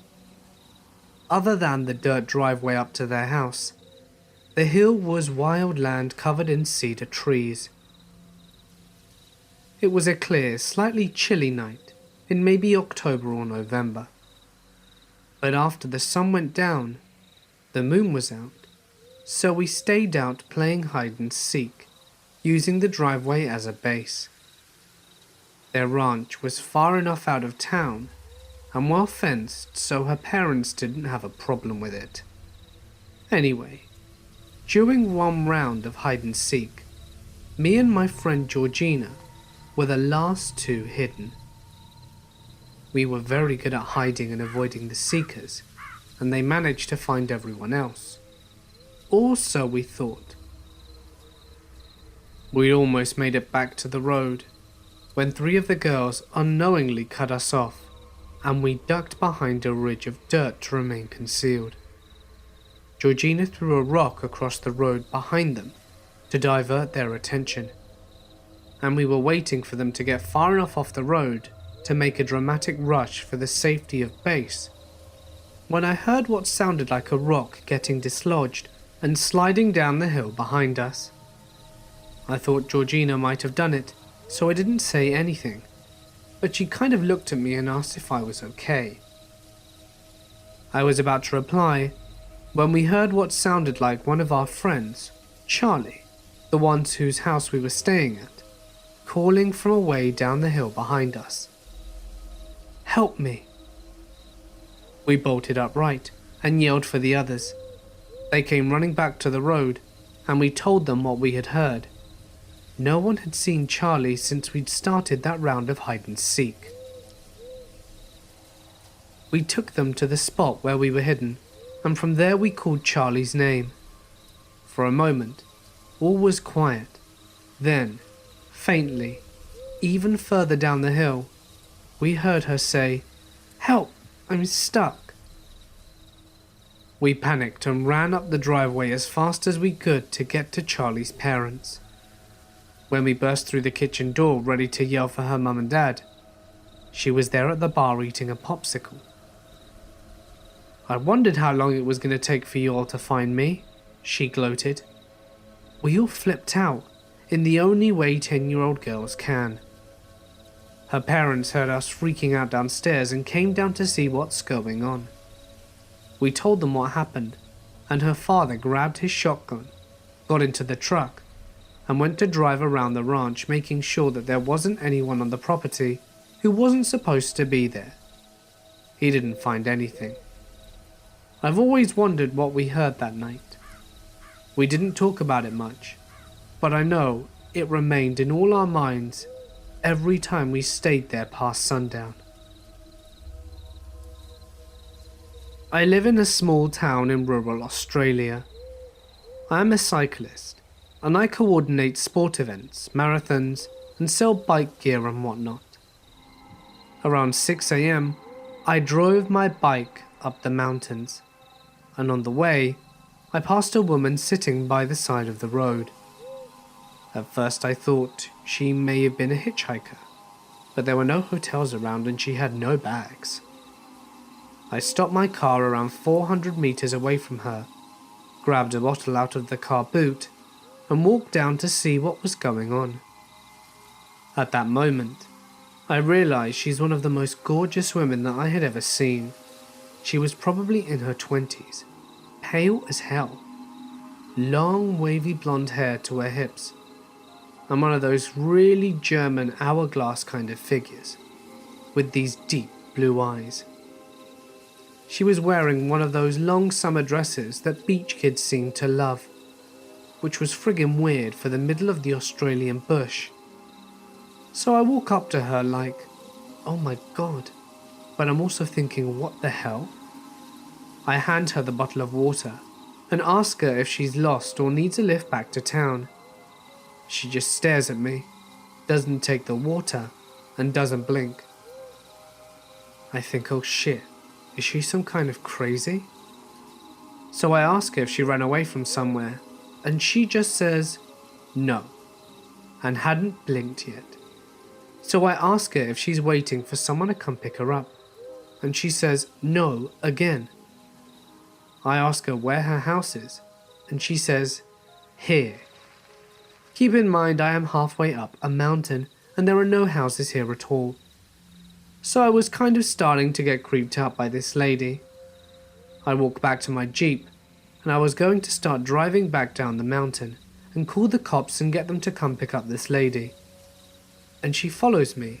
I was like, look, are you sure you don't want me to run you back to town? And she just says no again. So I'm all like, look, I don't feel comfortable leaving you here in the middle of nowhere. Please let me take you to the police station. And she just turns around and walks off into the bush, miles from anywhere. And I'm sitting there like, what the actual hell? And then I started to get really scared when the bug and bird noises started to come back. It made me realize I hadn't heard a single other sound whilst I was speaking to her. No magpies, no crickets, no early morning sounds at all. I hightailed it out of there and called the local coppers when I reached the bottom of the mountain. Basically, I said there's a woman up in the mountain who refused to get into my car, and then realized how stupid that sounded and hung up. Whoever you are, I hope that you're okay. I have had the fortune of traveling all across this great and wonderful nation. But I've seen something whilst camping that makes me reconsider mountain folk in Georgia. Now, I love my home state. I love exploring the vast amounts of wilderness we have here. I just happen to carry a gun at all times whilst exploring now. I didn't then. I went to the Blue Ridge Mountains with a friend to hike. A week without cell phones, we called it. Except we had his satellite phone, just in case of an emergency. We hike as far as we please, and fish, and we find water. Of course, we also have a GPS and a compass to ensure that we don't get lost. So we're on our next to last day of hiking back. We come across a small clearing in a valley that has a nice sized pond. We stop to set up camp and fish. As night falls and our fire is fading, with our bellies full of fish, wild onion, potatoes and wine, we lay down to sleep. And then I hear it. My friend is fast asleep, and the sound doesn't wake him. There's something outside, close by, but not distant enough. A moment of stupidity and adrenaline hits me as I grab our machete and exit the tent brandishing my lackluster weapon. The sound of that of a drum is being played with skill and expertise that only a child with the basic idea of rhythm can possess. Upon exiting the tent, I see a fire and a woman across the pond. She's not creating the drum sound. Instead, she has a black kettle hoisted above her fire, and she's stirring it. She turns her face to me, and I see that she must be as old as the mountains themselves. Her clothes are nothing but rags, yet she has an aura about her, one that is dark and filled with terrible wisdom and knowledge. Her ancient eyes meet mine, and I become paralyzed by fear. The drumming grows louder, and then stops suddenly, and she's gone. So's the fire, and any evidence that she even existed. I started our fire again, and did not sleep. Upon hiking out of the woods and back into our car, we decided to stay at a hotel in a small town nearby, since I was exhausted from staying awake. Of course, I had told my tale to my friend when he woke, and we packed quickly and moved as fast as our legs would carry us. We got to the hotel, which, thankfully, had a restaurant and bar. I told my tale to some locals, and the consensus was that I had met the mountain witch, whose land I was trespassing on, and we were only alive because I had stayed awake.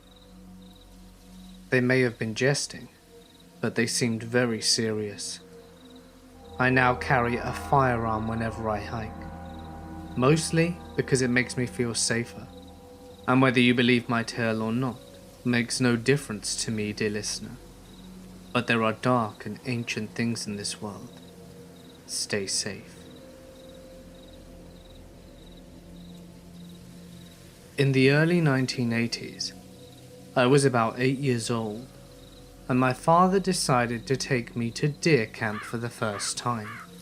We were in far northern Wisconsin, where deer camp is sort of like a religion experience, especially our deer camp. Anyway, when we got there, my dad leaned in about 3 inches from my face and gave me a thinly veiled threat that he called a piece of advice. That what was done at camp stays at camp, and especially not to tell my mother what I was about to witness. It was mostly just a bunch of middle-aged drunks in long johns telling dirty jokes and playing cards. But to my eyes, it was the best place on earth. The first morning, my dad wakes me up early to go hunting with his best friend, who had cancer and wasn't expecting to make it back for next year. We were way back in the woods in a standoff when an unseasonal thunderstorm rolls in and chased us back to the truck. On our way back to camp, my father slams on the brakes because he sees something in the middle of the road. It was raining so hard that we couldn't tell what it was from inside. So my dad went to take a look. A couple of minutes later, he climbs back into the truck and simply says, "She's dead." We raced for miles to the nearest phone to call the police. It turns out that she was heavily pregnant, had put her car in the ditch about 5 miles away, and had died from exposure when she became lost looking for help. My main memory of this, though, is bursting out crying on the way home, because I just knew I couldn't keep this big of a secret from my mother. My dad simply told me that there were exceptions to every rule, and this was definitely one of them. I was running on the trails at the Nathan Hale homestead, an 18th century farmhouse and property of a Revolutionary War hero. This was in Connecticut, which is only about a 10-minute drive away from my grandmother's lake house. I could not find a map of the trails anywhere online, and there didn't seem to be any signage at this place, just a bunch of random mountain bike trails in the woods. I was only going to run 4 miles, so I estimated that I would run for about 30 minutes, using my watch to keep myself on track. So I ran around the trails for a while, and nothing seemed too out of the ordinary. It was around 9 on a Monday morning, and the only sounds were the distant hums of Route 31, birds chirping, and the occasional squirrel or deer that scampered off whenever I came near.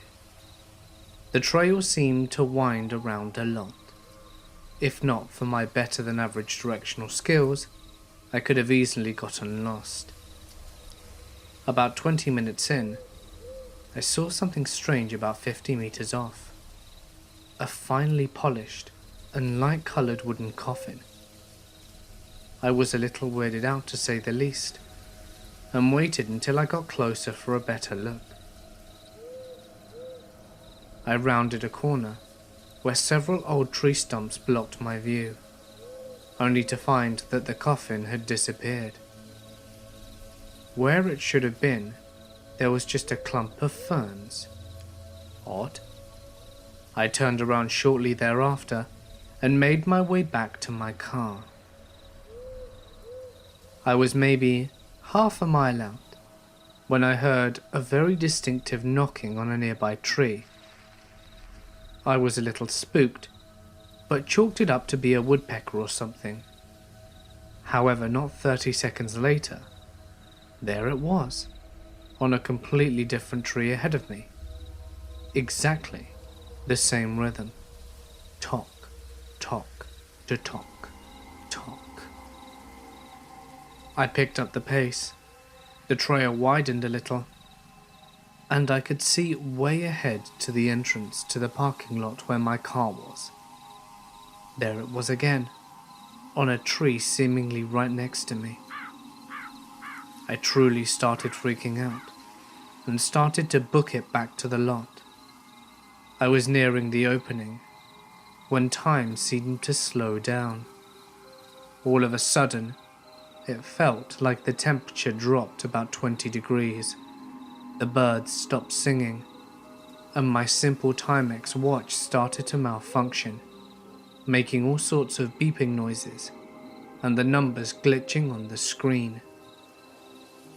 The beat sounded impossibly loud this time, like it were hacked into every surrounding tree with an axe. An overwhelming sense of dread washed over me, as I anticipated hearing the rhythm again. I burst into the parking lot, and everything went back to normal. The temperature was back in the mid-70s, and birds were chirping away. I looked at my watch, only to discover that it had gone completely blank. I stood there and stared at it until it flashed 12 o'clock, Monday, 1:01, January 1st. My watch had completely reset itself. It had never done this before. I got into the car and started the engine. The clock on the radio read 12. That couldn't be right. It should have been around 9:30 or 9:45 at the latest. So I threw her in reverse and backed up to where I could clearly make out was the main road. However, as I was about to throw the car into drive as it sat there, I heard a sharp, rapping sound on the back window, like someone hitting it with their knuckles. It was the same beat. There was no one else in the parking lot when I finished my run. No cars, nothing. I didn't dare look back and hightailed it back to my grandmother's house. I have no idea what could have caused this series of events, and I still could not explain it to this day.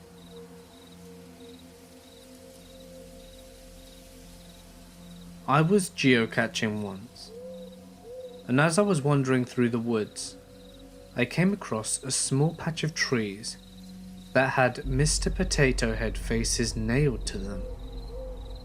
I was a 15-kilometer drive from civilization, and nowhere near a trail.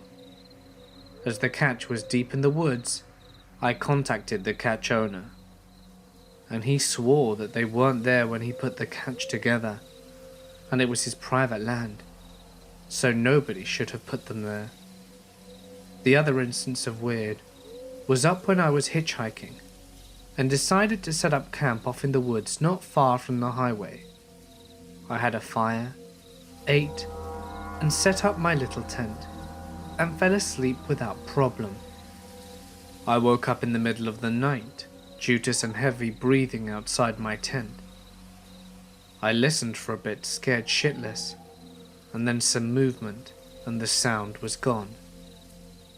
I woke up the next morning and there was a photo of my family stuck with a nail to a tree right beside my tent, and fresh footprints in the dirt.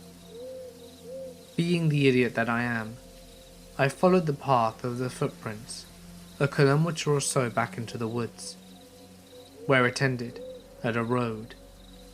Across the street was an abandoned house, and while checking out the house for anything useful, I found several other photos of people from the photo, individuals' headshots, and notes apologizing for not protecting them or being there for them. I got a feeling like I wasn't alone, and decided to make an exit, and as I came out of the house, there was a pickup truck in the road watching me leave. He offered me a ride back to the highway, and some food and drink, and told me all about the family that lived there, and how they had all died. Apparently, the father had an accident whilst driving and struck an oncoming vehicle, with the mother and 2 kids inside it. He lived, but everybody else died.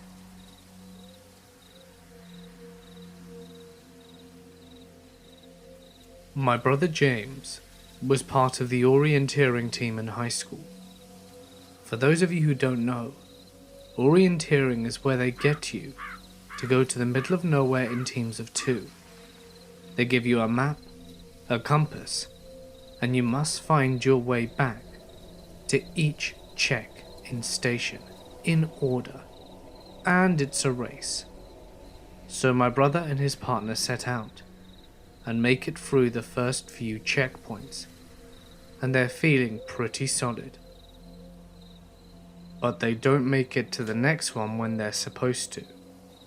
They double check the map, do some math, and figure out that they miscalculated some angle or another, and are now almost off the edge of the map. They recalculate and set off in a new direction. Keep in mind, the line was never intended to be part of the orienteering run. This is unexplored territory, and they came across what my brother said could only be described as a crater. A deep bowl in the forest devoid of trees. And at the center was an ambulance. They are in the woods, miles upon miles from any road. and there is an ambulance that looks like it's decades old sitting in a crater. So, being teenage boys, they decide to investigate it. My brother said that the forest was well on its way to reclaiming the vehicle, that it was rusted and covered in plant life. It looked out of date, like it was coming from the 40s or some bygone era. In the back, the gurney was still there, but bent in the middle, like something had smashed it. There were brown smears on the walls that could have been rust or dirt or shit or blood. They both got a horrible feeling from the place and took off out of there. My brother thinks he could probably find it again, but flat out refuses to.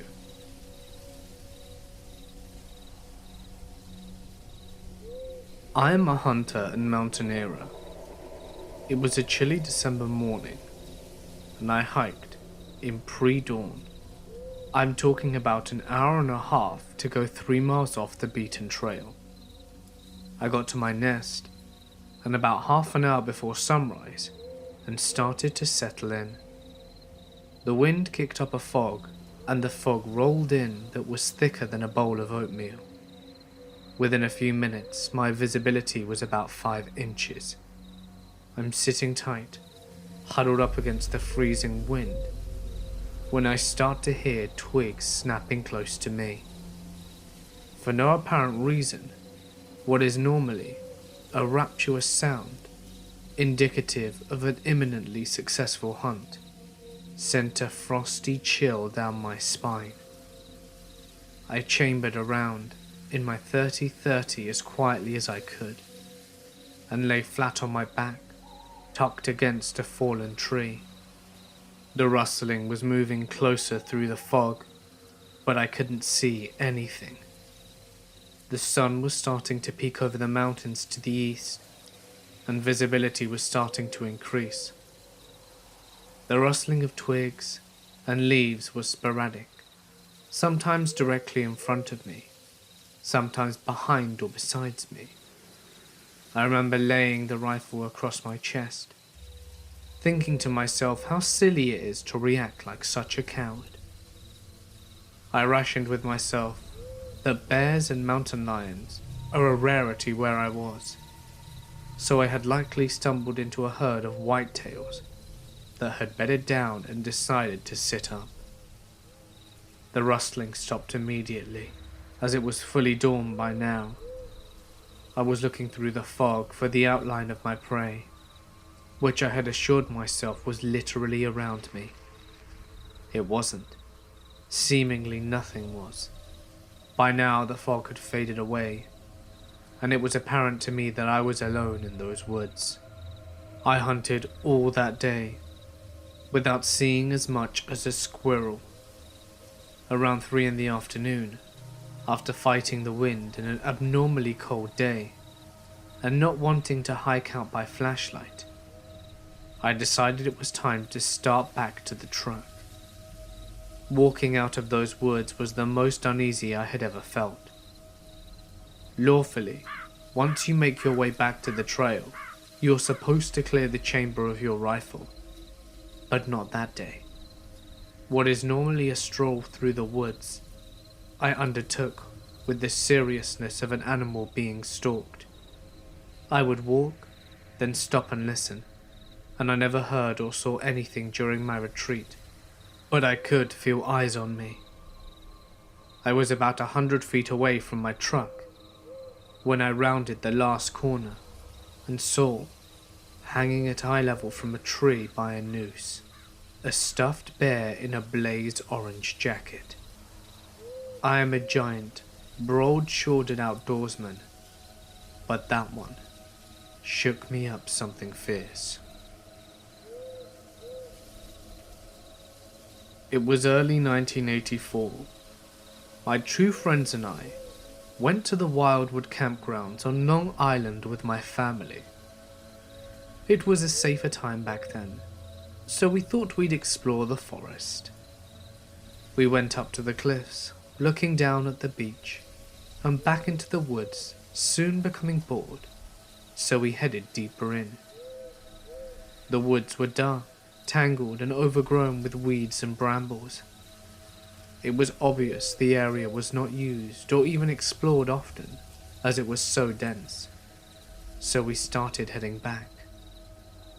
We noticed something upon our return, a house in the middle of the forest, most windows broken with a sagging roof, old and out of place, with no road leading to it, and no power lines either. It had a mailbox at the front, as well as a brick chimney. We entered the small home, of only a few rooms on the ground level, and a gaping hole in the floor showed an exposed basement below. A rotting wooden table, surrounded by peeling wallpaper of roses that sat next to the kitchen. There was a collection of old things, and what I identified as a very small, white gas stove speckled with corrosion. The stairs up and down looked unsafe and rickety. Small animal feces was everywhere, and I don't remember any electrical sockets, lights, or anything of that nature. It must have been from the early 20s or 30s, and the forest had begun to grow around it. The whole place was creepy, and smelt like egg or a struck match. But what made it really creepy was the hole in the floor. We could only see part of it, as the floor bowed, and we feared getting too close. We could see on the basement floor that there were hundreds of playing cards, but only red ones, hearts and diamonds. I'd guessed that they were all red. Everything else was really dark. They were poured up in a heaping pile. For why, or if anything was underneath them, we will never know, because it scared us for some reason. The dark hole lit only by that spot, making the white and red cards seemed brighter. They were clean. They were new. And we got the hell out of there. I live by a small river, and my friend and I always spoke about putting a boat on it one night, and just letting the current take us downstream whilst we fished all night. Well, a few years ago, we finally did it. We loaded up the boat with our fishing poles and a case of beer, and headed out around 10 p.m. We put the boat in up the river, and my friend's girlfriend drove the truck home. The trip was only about 4 miles in a straight line, but throw in the curves of the river, and it was doubling back on itself. The actual trip was more like 15 miles. We'd been told it'd take about 6 hours, so we got to the river around midnight and expected to be home before 7 a.m. The river was really low that night, but we didn't expect it to be an issue, so we shoved off. The first few hours passed pretty normally, and we caught a few fish, but we passed a cutoff, and the river current just slowed to a halt. Around 2 a.m, we hear this faint groaning noise off in the distance. We didn't think much of it at first, because we are both campers, and we're used to the forest noises. As we keep moving slowly down the river, the groaning noises keep happening, and it's getting louder. I can't even really accurately describe the noise itself. It was a very throaty, groan/moaning sound, with a short duration. I say it was like a zombie noise, but it was very distinct, and at times it sounded like a man groaning in pain. For the next half hour, the noise got louder, until it felt like it was literally just out of sight on land, and it was loud. So I mentioned the river was really low. Well, at this point in our trip, the river walls were nearly vertical and 10 feet high. The sound is at its loudest right now, but as we go down the river, it doesn't get any quieter. We aren't moving past the groaning. It's following us in the darkness of the forest. We're both getting weirded out about it, and we're both assholes, and we're amplifying the situation by coming up with all kinds of scary things that it could be. It's a zombie, or a dying man trying to yell for help, a banshee, a ghost, or could it be a serial killer messing with us? Maybe it's a siren trying to lure us off course. As it nears 3 AM, we're way behind schedule. To say I'm on edge is an understatement. I was trying to play it cool because my friend was playing it cool, and I didn't want him thinking that I'm a pussy. We're shining our flashlights into the forest, and we're watching as things scurry off in the darkness as the light hits it. The groaning is still going on. The loud groaning happens about once a minute, and something there is a quieter, slightly different sound that happens in between. The sound is finally behind us, but it wasn't getting much quieter. With the sound behind us, we figured we were in the clear, but we weren't so lucky. About 5 minutes later, we hit a log jam, and our only choice was to go ashore and carry the boat around the debris. There was one problem. We couldn't actually get out of the river. As mentioned, the river walls were 10 foot high, and our only choice was to go back up the river a couple of 100 feet to a low spot and carry it all the way round. Now, I was really dreading about getting out of the river. It's dangerous enough walking down the riverbanks in the pitch blackness, and I didn't need a zombie banshee serial killer making it worse. So we turned the boat around and head back towards the sound. We pull the boat out of the river and the sound just stops. This is it.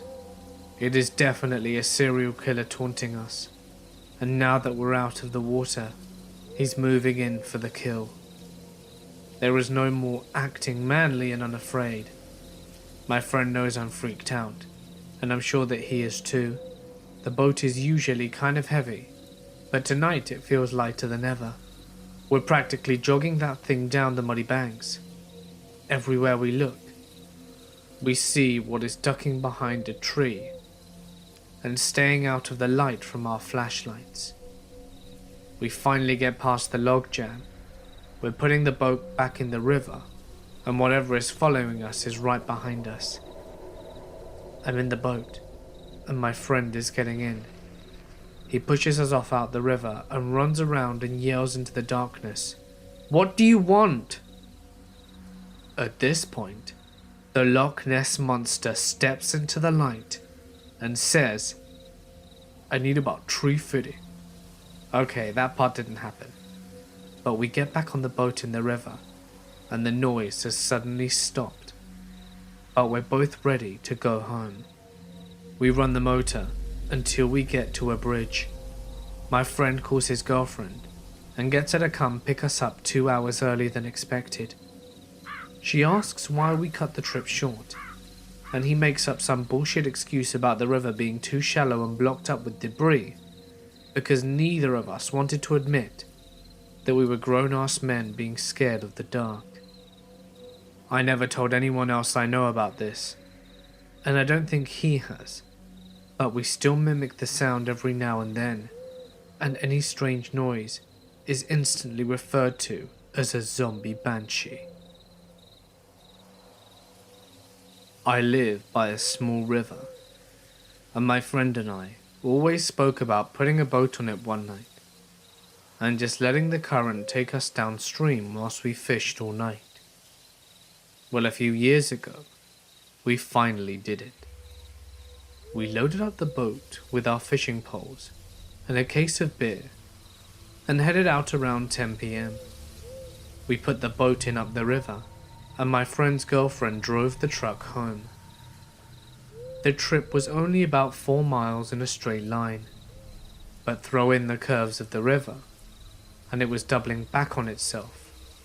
The actual trip was more like 15 miles. We'd been told it'd take about 6 hours, so we got to the river around midnight and expected to be home before 7 a.m. The river was really low that night, but we didn't expect it to be an issue, so we shoved off. The first few hours passed pretty normally, and we caught a few fish, but we passed a cutoff, and the river current just slowed to a halt. Around 2 a.m, we hear this faint groaning noise off in the distance. We didn't think much of it at first, because we are both campers, and we're used to the forest noises. As we keep moving slowly down the river, the groaning noises keep happening, and it's getting louder. I can't even really accurately describe the noise itself. It was a very throaty, groan/moaning sound, with a short duration. I say it was like a zombie noise, but it was very distinct, and at times it sounded like a man groaning in pain. For the next half hour, the noise got louder, until it felt like it was literally just out of sight on land, and it was loud. So I mentioned the river was really low.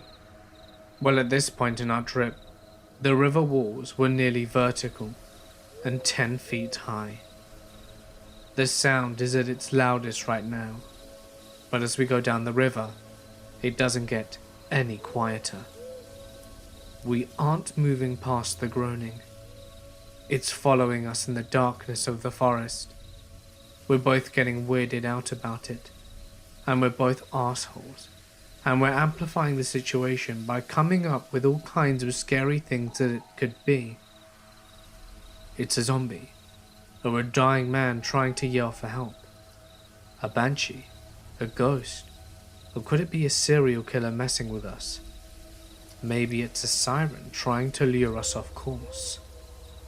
As it nears 3 a.m, we're way behind schedule. To say I'm on edge is an understatement. I was trying to play it cool because my friend was playing it cool, and I didn't want him thinking that I'm a pussy.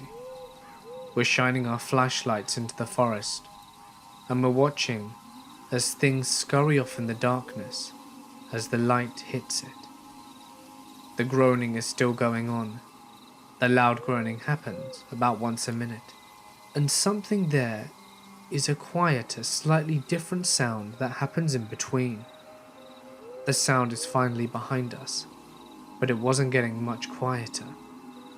With the sound behind us, we figured we were in the clear, but we weren't so lucky. About 5 minutes later, we hit a log jam, and our only choice was to go ashore and carry the boat around the debris. There was one problem. We couldn't actually get out of the river. As mentioned, the river walls were 10 foot high, and our only choice was to go back up the river a couple of 100 feet to a low spot and carry it all the way round. Now, I was really dreading about getting out of the river.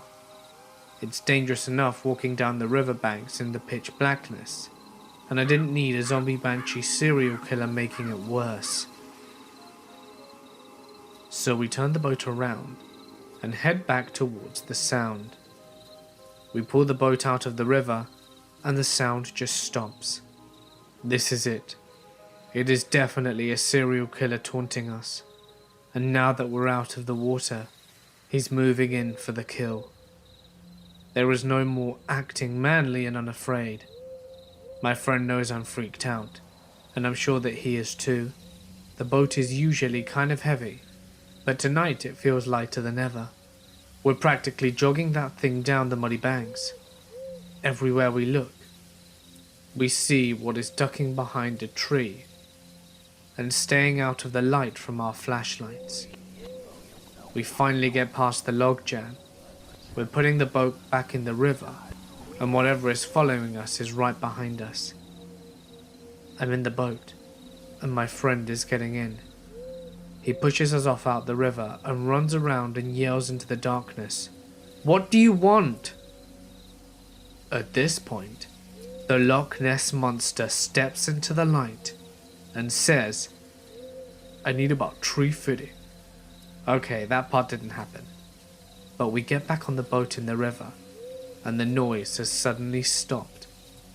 But we're both ready to go home. We run the motor until we get to a bridge. My friend calls his girlfriend and gets her to come pick us up 2 hours earlier than expected.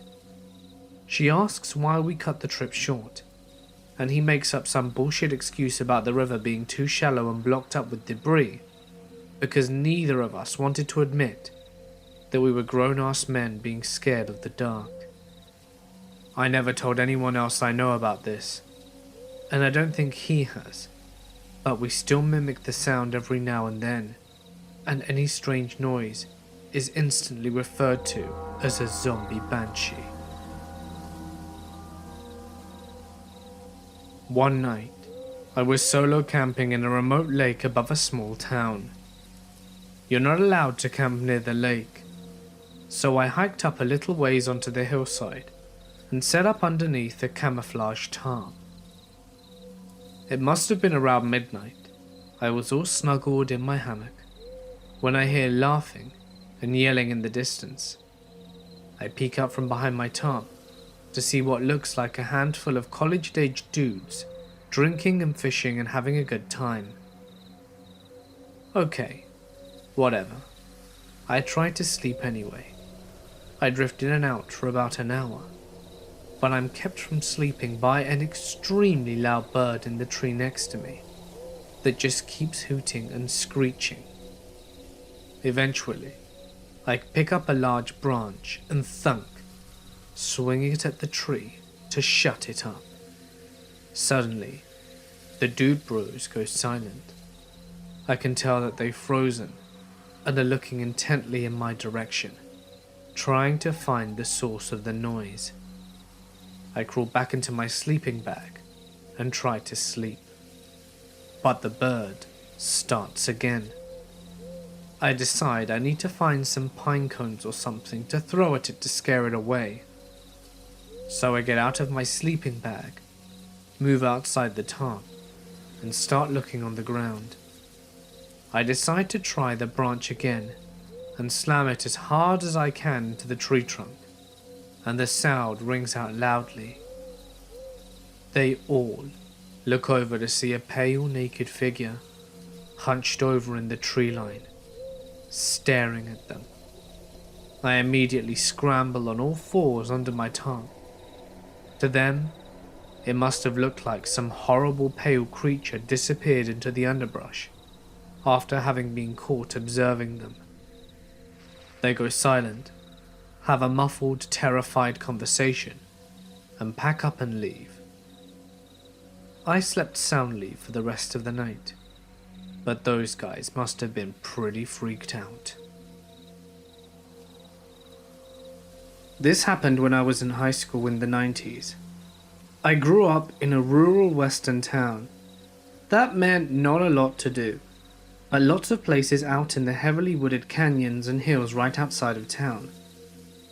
One particularly popular spot for hanging out, hiking, rock climbing and doing various other activities was called Falling Rock. It's right along the rim of Dark Canyon and features pine woods going from highway straight out to a sharp, abrupt drop-off down a sandstone/limestone cliff. It's several hundred feet down to the creek at the bottom, and there are various hiking trails and ways to get around the cliffs and down the creek. I went there frequently with friends in high school, not to smoke weed or drink or whatever, but because the place was also held as sacred by the Lakota, and by proximity, by teenage wannabe Wiccans like me. We'd see their red prayer bundles up in the cedars all along the cliffs, and to me and my coven of fellow dumbasses, that made this an obvious place to try and visit and contact spirits. I hiked it enough to become very familiar with the area, especially with a deep overhang that was almost like a shallow cave. It wasn't visible from the top of the cliff or from the main hiking trails, I only learnt about it after someone showed me how to get to it by scooting down a steep incline between two particular pine trees on my butt. Also, during this very confused part of my life, I had a best friend who was an extremely bad influence, and who kept getting me involved with older guys. At 15, I lost my virginity to a 22-year-old guy in the Air Force that she had introduced me to, and then left me alone with. I won't say he made me do anything, but I also won't say I was entirely on board when everything happened. She later gave me away for a night to a Turkish guy who spoke no English. Then, she started seeing a guy in his early 20s. She was 18, and more or less told his 40-year-old something uncle that I was all his if he wanted. I was a 16-year-old dumbass. I didn't know about this scheme. I just knew that my best friend had just invited me up to Falling Rock to hang out with her and her boyfriend. I was less happy when I showed up and found the uncle there. I'd met him before, and he wasn't a dick or unattractive. Actually, he was quite attractive, or even especially creepy. It was just knowing he was more than twice my age, and very clearly wanted much more than the Air Force guy had. He didn't just want sex. He was in love with me, and wanted me to love him too. I knew it. I just didn't know what to do about it. But I did tell my friend I didn't want to see him around when she and I got together. She apparently ignored that bit of what I said. He and my best friend's boyfriend were both cowboys, following the rodeo circuit. As such, they showed up at Falling Rocks in their boots and hats and all of that. And it made them slow. My friend was morbidly obese, and none of them knew anything about Falling Rock, whereas I know the area very well. I had driven my own vehicle there, but had parked in the lower lot, about a quarter of a mile closer to the highway than the place where they parked theirs. When I saw that their uncle was there, and he started getting overly friendly right away, I planned to get away as soon as possible. We started walking, and it wasn't before long that I got ahead of them and ignored their calls to come back and vanished into the woods down one of the less used hiking paths.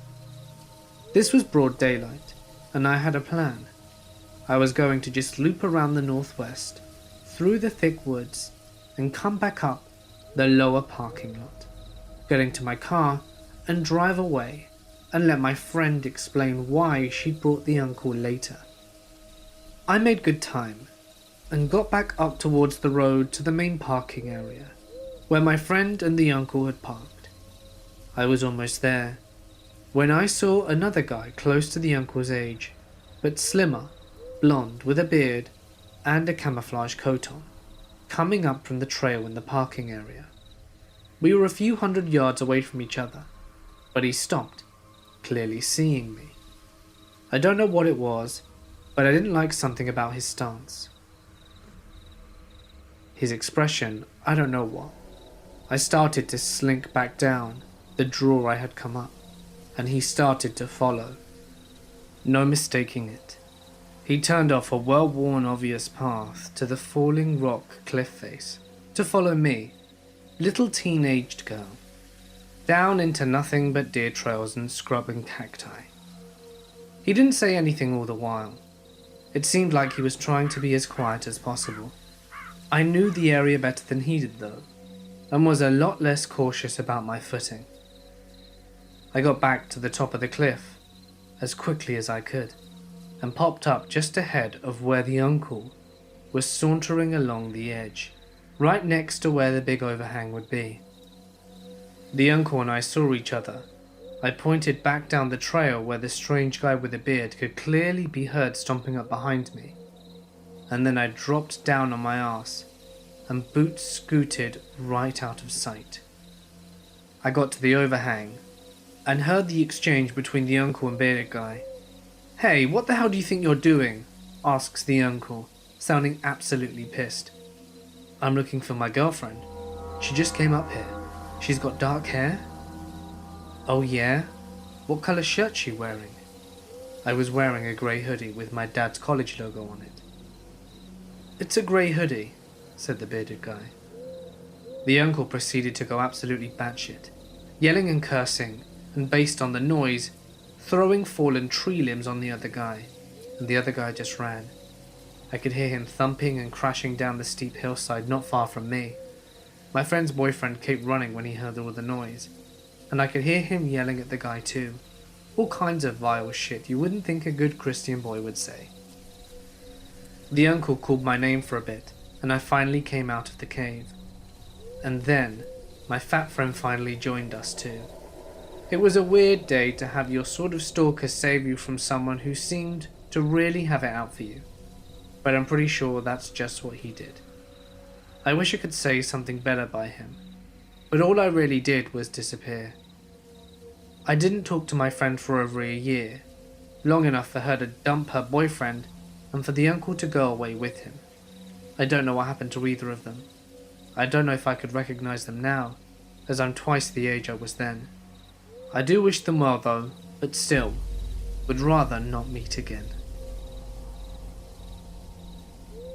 When I was around 13, I went camping with my Girl Scout troop. This wasn't uncommon for us, as we camped often, at least twice a year. The only difference was that my troop had the privilege to camp out 2 nights in a cabin. The cabins were not big. I was 5 foot, and if I were to lay down widthwise, we only had about 3 feet of walking space between the bunks. Each side had 2 sets of bunk beds, so there were 8 beds in each cabin, and there were 4 cabins. We had a large troop, so we occupied 3 cabins including the mums, who stayed the night with us. During the day activities we went on as normal.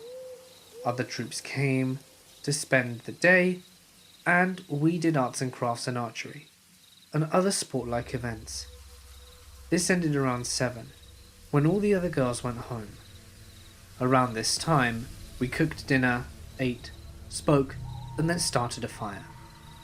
We sat around and had girl talk like normal, ate doughboys and marshmallows until 9, when we had to go to bed due to the camp's curfew. In my cabin, I had my 2 best friends, one in the bed below me, and the other in the bunk across from me. We had bunks that were the closest to the window. To imagine the cabin, just imagine a rectangle with walls, and a screen door. Now, go into the screen door, and on either side of you, there are, as I said, 4 bunks, and at each end of the corridor or window. My mum was sleeping in the cabin across the way with my troop leader and the other mum. Soon we're all asleep, but my friend Lisa, who was below me, isn't very good at sleeping outside, and was soon awake and sitting on the edge of my bunk, poking me. I cracked my eyes open and shone my flashlight at Lisa, then at Tara, who was sitting across the way. She was awake as well. Since we weren't technically allowed to be awake unless we were using the bathroom, we decided to go get my mum, who would take us through the trail to the bathroom just to let Lisa catch a breather. By now, the fire was basically out, and we had my flashlight as our light source, so we bundled up because New England is freezing at night, even if it's spring. As we were getting dressed, I put my flashlight in my mouth so that I could use both hands, but out of the corner of my eye, I saw a shadow. I thought it was my own, and camp was playing tricks on me, but I looked anyway. My scream may have broken all the rules in camp about curfew. My entire cabin was up. My friends were screaming, and my mum and my leader were trampling over each other to get into the cabin. When I turned to look at the shadow, I saw what was actually a man staring through the window. I don't know how long he was there for, and when I started screaming, he took off. My troop leader talked to the ranger the next day, and he said that he would talk to the night ranger, but we never got any other answers other than maybe it was an animal. Either way, we never went camping there again, and this incident still haunts me to this day. So, creepy pervy man, let's not meet again. The man who told me about his terrifying experience in the Colorado wilderness is one of those distant relatives that everyone has. They're your third cousin twice removed, or something to that effect. I'm not positive how exactly we're related, but he is an incredible guy.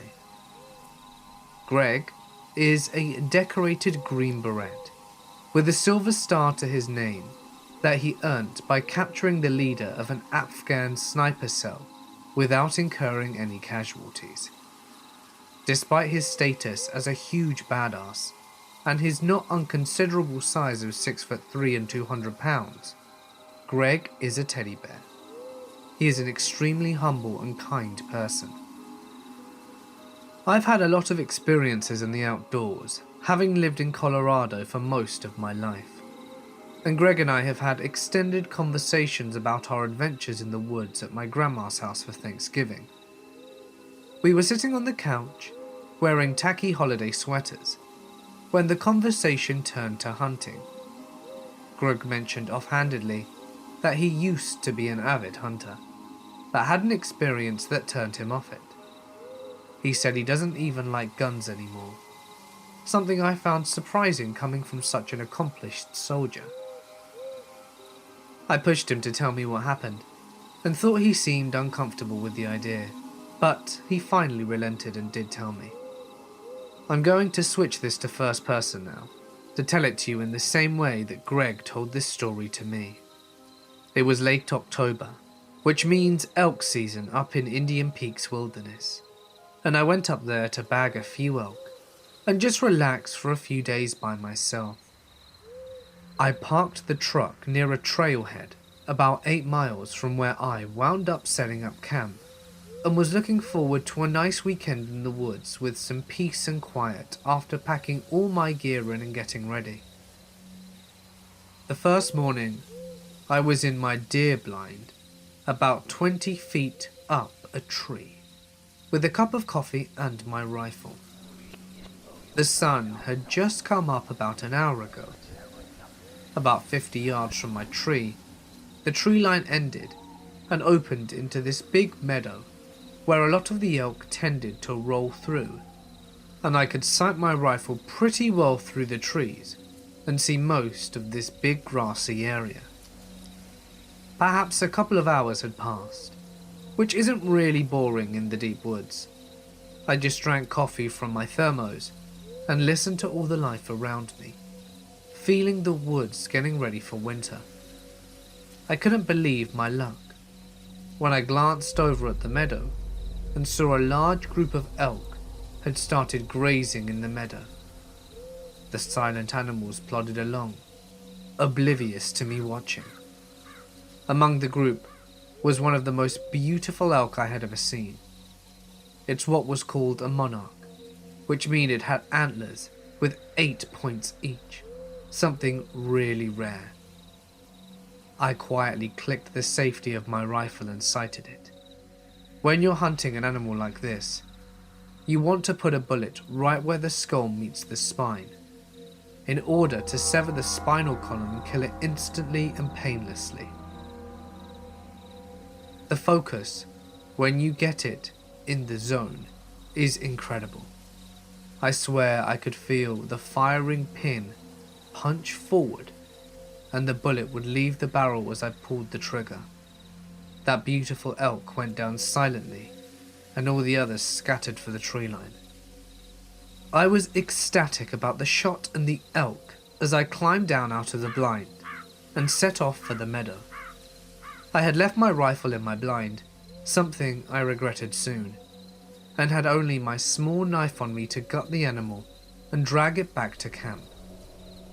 As I was making the short walk between my blind and the meadow, I noticed that the woods around me were completely silent.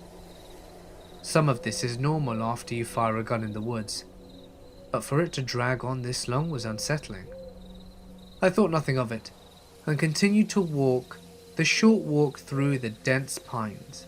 As I was about to clear the trees and step into the meadow, I noticed something odd. I could see the elk's body lying in the grass through the trees, but there was something else. There was what looked like another elk, antlers and all, on the opposite side of the dead elk from where I was coming to walk out of the tree line. almost looking as though it were gently nuzzling the elk's dead body. This was weird, to see an elk treat a dead elk like this. They usually scatter, but I continued walking towards it, trapezing in the duff and hollering in an attempt to startle this other elk off. It snapped its head and looked up at me. Over the body of its fallen friend, this strange new elk eyed me with an unafraid glare. I say glare because it didn't feel like an animal looking at me anymore. Its glassy black eyes gave me the same caught, red-handed feeling that you got when your parents would catch you doing something wrong. I felt suddenly uncomfortable and out of place in the woods that I loved so much, and somehow hated and guilty. I no longer wanted the elk, and I stopped dead in my tracks and watched this animal, and it eyed me angrily. What it did next gives me nightmares to this day. The thing that stood before me on the other side of the dead elk must have been lying on its stomach, and it put its arms down and pushed up, putting its legs underneath it. It reared back, glaring at me, along with its evil glass eyes. My breath caught in my throat. Most of its body was at least somewhat human, but terribly emaciated and elongated. It appeared to stand at least 10 feet tall, not including the antlers atop of the elk's head. It was bald everywhere but the neck up. It looked stickly pale and pink. Its legs at the knee bent backwards, like the back legs of an elk. This horrible, skinny, naked, unnatural thing just stood there, glowering at me, with a hatred that was palpable. The woods around us were silent. It might have been a second, minute, or hours. I felt the disapproving parent feeling shift. I felt more like an ant under a shoe. I took a step back. My boots felt 10 pounds. My body felt numb, and the noise of my footstep was ear-splitting. I took one more, and then ran. Running through thick woods is tough, but I ran faster than I have ran in my life. I passed under my blind with my $4,000 rifle sitting in it, without even slowing down. I ran all the way back to my camp, which must have been a mile, before I stopped and took my breath. It took me another minute to dare to look behind me. I was alone, but the woods around me were still silent and brooding. I wanted more than anything to pack up and go home, but I knew that I could not make it back to the car before nightfall, and I didn't want to be exposed at night. I cooked an MRE in my tent and stayed there for the rest of the night. When night fell, I wrapped myself in my sleeping bag and tried to sleep, but I couldn't stop myself from starting at every little noise. I kept thinking about possible rational explanations for what I saw. Maybe there's a crazy guy out there who found an elk head and is wearing it around scaring people. But no explanation I came up with quelled the maddening feeling of fear that I felt, the horrible sense of being hated and guilty and far from home. And nothing explained why that thing was 10 feet tall with inverted knees. As soon as the sun came up, I ran back to the blind and took it down. Then, I ran back to camp with my rifle and pack, packed everything up, and hiked out. I've never fired a gun in the woods since, and I don't intend to ever again. I'm not a spiritual person, but if that wasn't something in the forest telling me to leave it alone, I don't know what is. I can take a hint. I don't think I'll ever know exactly what that creature was, but I know what I saw. Next time you're up in the woods alone, be quiet, be respectful, and don't kill anything that you don't have to. I thought at first that Greg's story was too far-fetched to be true, but as he told it, I saw how truly scared he was. This confident, softly spoken military man was stuttering through his story, hands shaking and face pale. I still don't know what to make of it. But the area he said it occurred is one I'm quite familiar with, and it can be an eerie place. Sometimes, being alone in the woods can feel like anything but.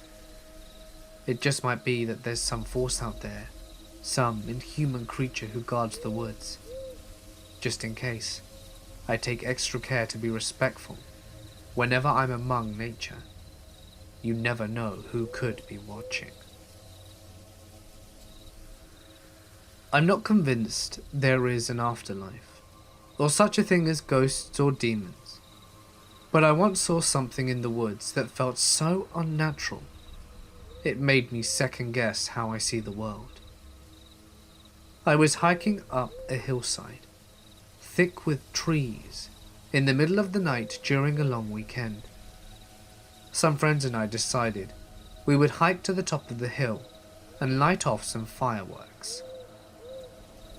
Approaching the hill and surrounding the base of the hill was a rolling grass valley.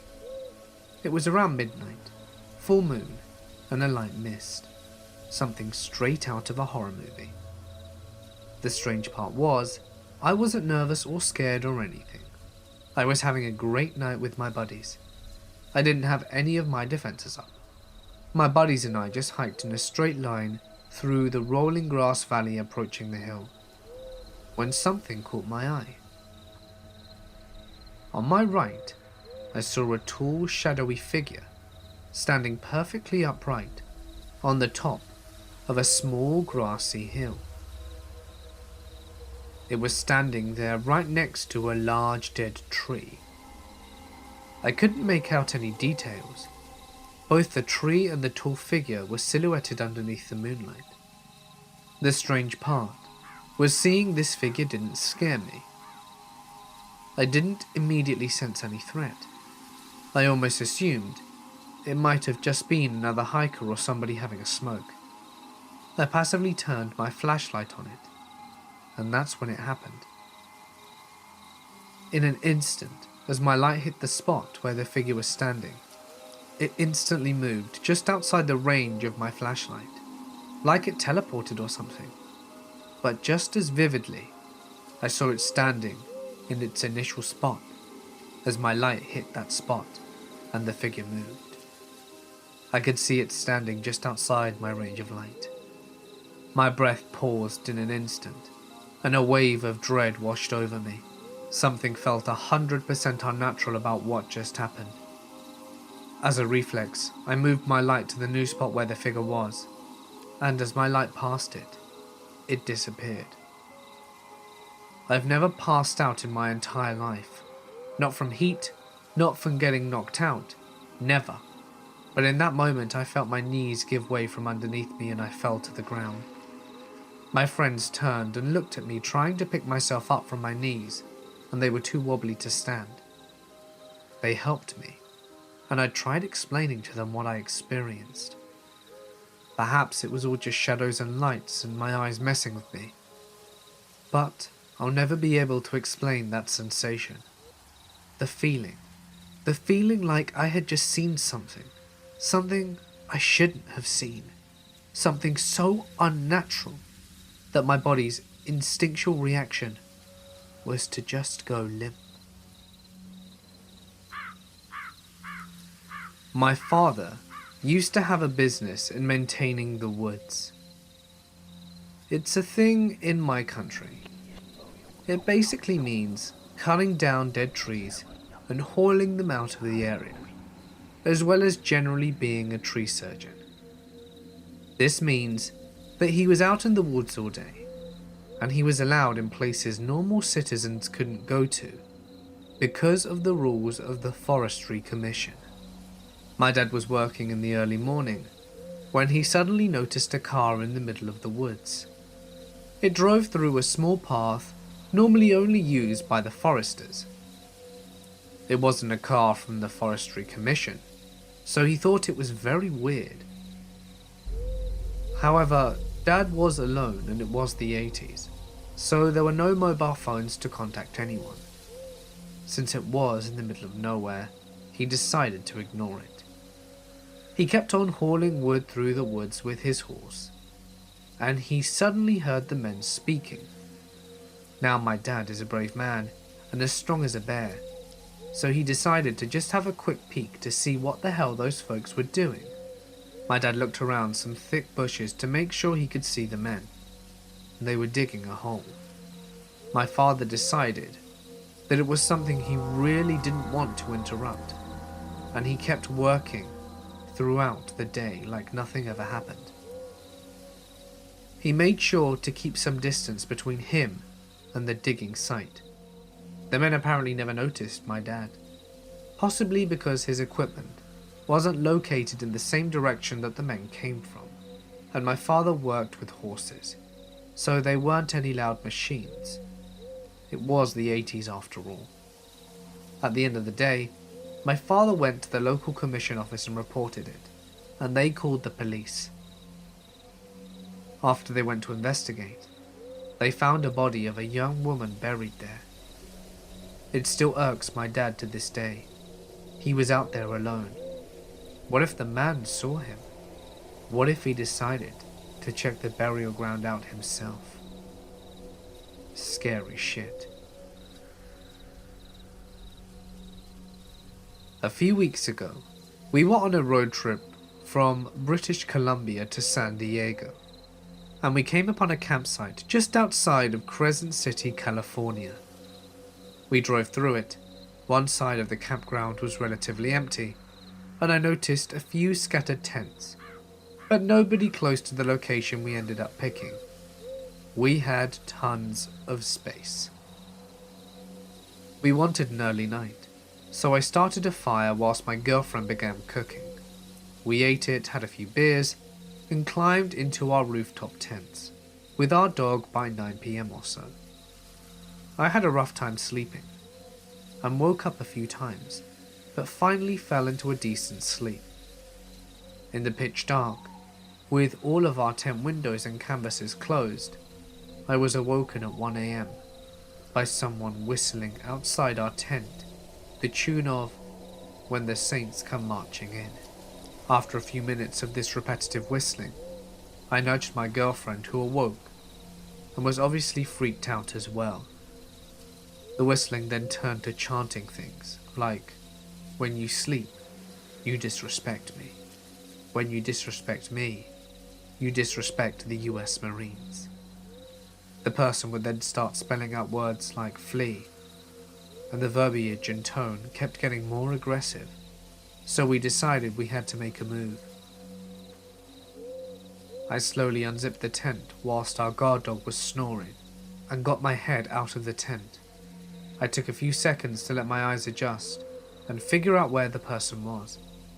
I felt more confident once I could somewhat see and hear, so I climbed down and my girlfriend passed me the dog, and she climbed down too.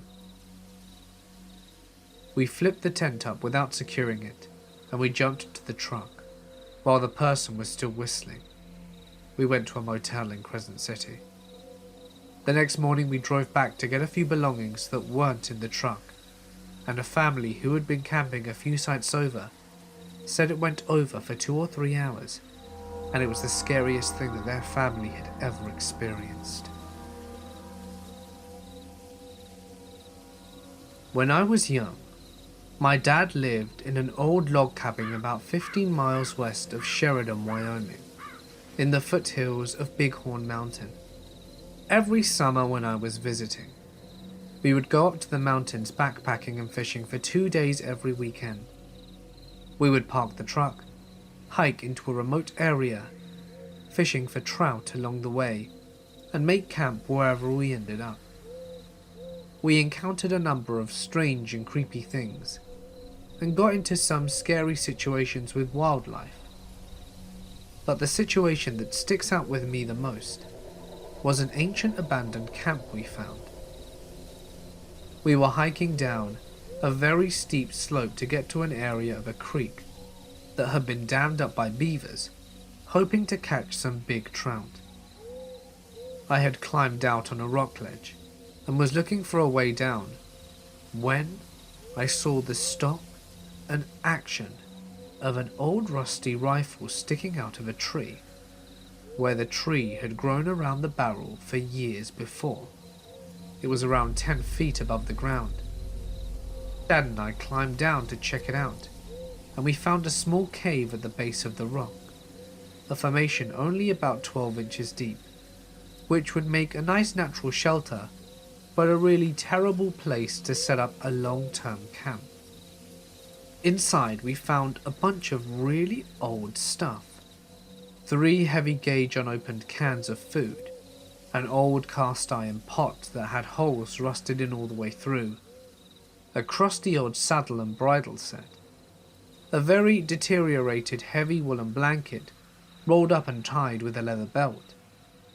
When we unwrapped the blanket, we found several personal items, including a rusty old cap, a ball black powder revolver, a leather satchel with a lead pistol shot, and a powder horn with no black powder in it, tarnished old cartridges, presumably for the rifle in the tree, a straight razor, and most unsettling of all, was a shirt with holes in it, and over half of it stained with dried blood. As we stood there thinking about what all of this meant, it occurred to me how remote this place was, even at the time of July 1985, and the fact that whoever owned that shirt had been very seriously injured. Stuck on a steep slope in the middle of absolutely nowhere, I got serious chills down my spine. The only thing that somewhat dated this fateful campsite was the pistol and the rifle, both of which were made sometime in the 1870s according to my father. There's no way to ever know what happened to the man who owned all this stuff, but the fact that he, or someone he knew, obviously shot twice with either a gun or arrow, and all of his belongings were sitting right there where he left them possibly 100 years later, it was highly unlikely that he left the area alive. Discovering what amounts to an 100-year-old crime scene in this very remote wilderness kinda gave me the creeps, but mostly, it just made me sad to know how hopeless and alone this guy must have felt when he died. I asked my dad if I could keep the pistol, and he simply said, "It's not mine to give, and we're not thieves." He chose instead to teach me a lesson about respecting the dead and preserving history. He had been very careful inspecting everything, and we put everything back exactly as we had found it. My dad then told me to take my hat off and observe a moment of silence and reflection as a sign of respect for the man who most likely lost his life on that mountain. Then we went fishing. I tried several times over the years to find that spot again, especially now that I have sons of my own, but sadly, I've never been able to find it. A few years back, we were doing a massive survey in the middle of nowhere in the interior of British Columbia. All the crews had gone home, and it was just my boss and myself left for a few days to follow up and confirm some coordinates and finish some mapping. We head out of the motel an hour or so into the bush, middle of nowhere along deactivated logging roads. The closest town is miles and miles away, and we hike out to one area that we had found a few weeks previously. For some reason, the whole area just felt off. So we get down to business, and about 15 minutes after being haunched over mapping, there is this weird deafening whomp sound, like I could feel pressure in my ears. I immediately looked at my boss about 20 feet away, and he is white as a ghost staring back at me, standing, and then it happens again. My ear and chest pressure go crazy, and it feels like I am being squeezed.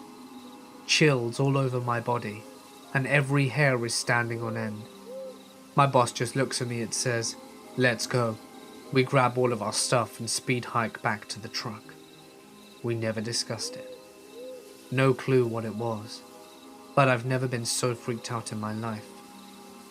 Thinking about it 10 years later, I still get the chills. I was camping in the Florida Keys one winter. I managed to survive the large snakes and even larger alligators, as well as the scorpions which would get into my shoes at night. But one experience that I shall never forget. My campsite was next to an old rock quarry which had filled with water and made it a good place for swimming and getting water from. There was also an old dump site near the quarry with piles of stoves and fridges and other junk. It had been there for a while, but nothing new had been added to it for a long time. One day, a fellow shows up and tells me that they were going to clean up the dump and burn some of the junk, so I better move my tent. So I gather up all of my belongings and moved a few hundred yards back into the woods. That day, they started burning the garbage, and I thought nothing about it until I climbed into my tent at night. As soon as it got dark and I was falling asleep, my tent became covered with hundreds of rats. I guess they had moved out of the dump because of the fire and were just wandering around looking for food. They were everywhere, climbing up my ropes and over the top of the tent. I shook as many as I could off and started a fire and stayed up all night hoping they wouldn't return. They seemed to be gone, so the next night I stayed in the same place thinking they had moved to another dump or something. But no.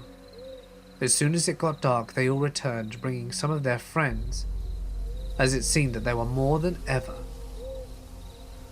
I again shook them off my tent and got the fire going. When morning came, I packed up my tent and headed for a new place far away from those rats. As I was walking down the highway, wondering if I should return to another camping spot that I had previously been in, there, on the highway, near to the place, was a dead 11-foot alligator, which had crawled out from the mangroves only a few feet from where I had been camping a few weeks prior. I decided that my Florida camping adventure had gone on long enough and headed home. When I was 18, me and my friends took a road trip about 7 hours or so down to Apalachicola National Forest near Tallahassee, Florida. We were going to do a little car camping, drinking a few ice-cold Natty Lights, 18-year-old stuff. As we didn't want to be bothered by any park rangers, we drove way deep into the woods. We got there, set up camp, and had said Natty Lights. And me and a guy decided to do a little exploring. So we walked about 100 yards from our site back to the main road, saw another path directly across from us, and started walking. Immediately we started seeing signs that someone had been living there for a while. Big bags of trash, stuff like that. I should have seen a huge red flag and turned around, but I'm 18 and nothing can hurt me. So we get to this campsite of an older white guy living out of his van. Clothesline strung up, coolers placed around it, and a big gorgeous dog which I think was a golden retriever. We tried to back out, but he sees us and starts up a conversation. He's friendly enough and asks us where we're from, and he tells us some cool spots to check out. We ended up chatting to him for about 10 minutes, and then we went on our way. I kept thinking how odd it was that he gave directions in steps, not yards or miles. The guy seemed to be off balance, not stumbling drunk, but like he was walking on a balance beam, swaying side to side. Oh, and he was super excited to talk about national parks and forests and where we were from. So we went back to our tents. Fast forward 2 months, the same buddy calls me late at night and tells me to turn on the TV to the news. I oblige, and I see an old dude with a van. You see where this is heading, but I didn't. So I get pissed at my friend for waking me, and he insists that I should watch. And when I see the golden retriever, it all clicks. The man's name was Gary Michael Hilton, convicted of at least 4 murders. He kidnapped and murdered a girl on Blood Mountain, Georgia, an older couple in Pisgah, North Carolina, and a girl in Apalachicola at the campsite not long after we left. Yes, the very same places he had been talking to us about. Obviously, we called the cops, and they put us in touch with the FBI. We get flown down to take investigators to the campsite, point out every spot we saw, and tell them exactly what he told us, and show them the places he described to us. I didn't find out until after the trial, but apparently they found what appeared to be partially destroyed human finger bones in an area near the site, and I had to be flown down again to testify. 17 or 18 years ago, my fiancée, now wife of nearly 16 years, and myself, and one other couple were hiking the Pyramid Point hiking trail in the Sleeping Bear Dunes of northwestern Lower Peninsula of Michigan at dusk. We had my old film camera with a 200mm zoom lens on it. We got to the overlook, which looks northwest over the Manitou Passage to the Manitou Islands. We watched the sunset and entered that late dusk period that seems to last forever during a northern Michigan summer. It was probably 10 p.m. at this point.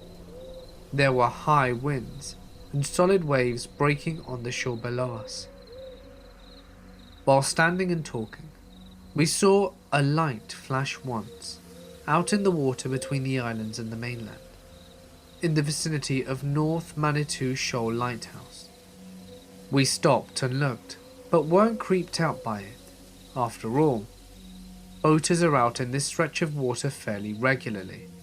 I grabbed my camera and looked through the zoom lens, and I could make out what appeared to be a small boat, though it was difficult to tell with a 200mm lens, as it's a 7-mile wide stretch of water to the nearest island. So, we were probably 3 to 4 miles away from the actual light. We had flashlights, so we shined our lights in the direction of the light that we'd seen, waved it around, and immediately the light came back and started flashing SOS in Morse code, which was a huge surprise to us. We weren't even sure our lights were bright enough to be seen at that distance, and given the stretch of shore, it's almost all forested. We were just a little spot several miles away. We were suddenly full of adrenaline and concern. 2 of us ran back to the cars, which is half a mile through the woods in the dark down a hill with our flashlights, and got a cell phone and binoculars. While we were gone, the folks on the lookout had no light source. At the car, we called the Coast Guard from our cell phones. It was 1999, so these weren't smartphones by any stretch of imagination. We explained to the Coast Guard that someone was flashing SOS at us, out in the water, and that we were hikers, observing from Pyramid Point Overlook. They said that they would send a ship to look over the area, and we asked them to hurry. At this point, we ran back up to our overlook, with binoculars and phone and flashlight. Atop the overlook, there was no cell signal, so we had to pocket the phone, and had no further communications with the Coast Guard. With our binoculars, we were able to see a guy in an aluminium rowboat, rowing like crazy, with waves breaking over the bow of his boat. It was nearly pitch black outside, so we were only barely able to make this out. It was about 10:30 or 45 at this point. During Michigan summer, it's still light enough to see outside. But anyway, he would occasionally turn around and flash SOS at us, and go back to rowing. It was disturbing to be several miles away, completely helpless, whilst we watched this guy struggling in a rowboat in the dark. It got dark, and we could not see anything anymore, but every few minutes the man in the boat would flash SOS. He did not appear to be making any progress towards the mainland, but he was clearly drifting northwestwards through the Manitou Passage. Every time he flashed, we'd turn on our flashlight and shine it back at him for a few seconds and turn it off. We did not know Morse code and had no cell signal. We stood and watched for what seemed like forever, completely helpless. The man stopped flashing his light, and it was too dark to see his boat. And then a tugboat appeared that did not appear to be the Coast Guard ship, showed up and started doing a grid search pattern through the passage, with bright lights shining from around the water. The Manitou Passage is probably 6 to 7 miles wide and 6 to 7 miles long, so it was a slow search, and a smallish Coast Guard ship started doing searches at the northern end of the straits, also with bright lights. They met in the middle of the straits, having done a zigzag type pattern for what felt like an eternity, then sailed off. They didn't find anyone. We drove into a bar in Glen Arbor to see if there was anything on the news, and there wasn't. We called the Coast Guard the next morning, wondering if we'd seen a man die or help to rescue. But the person on duty had no idea what happened, or that we'd even called the night before. So to this day, it's unsettling to me, knowing how harsh the conditions on Lake Michigan can be, and knowing that we'd seen a man flashing SOS at us through our binoculars just before it got dark was really bothersome. There's no closure, no happy or sad ending, no ending at all, other than going back to our camp and hitting the sack. I have no idea what happened to him, and I really doubt I ever will.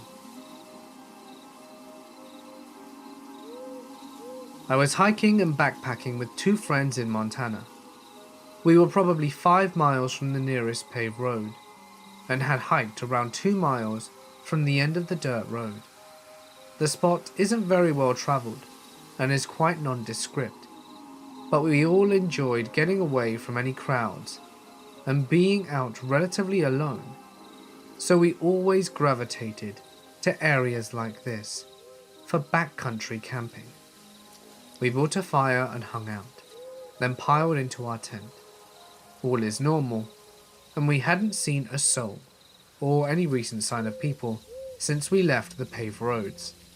I have some trouble sleeping, and was sort of just laying there for maybe 30 minutes, and both my buddies passed out. That's when it got weird. I hear from my side of the tent a murmuring, which I was certain was a person making sounds underneath their breath. It didn't feel like real words, but almost like someone drunk was mumbling gibberish. My first thought was one of my buddies was sleep talking. I listened closer, and it was definitely coming from outside. I woke up my friend closest to me, and he woke me up with a "What?" a little irritated, and at the moment, the muttering stopped. I shooed him and whispered to him what I'd heard.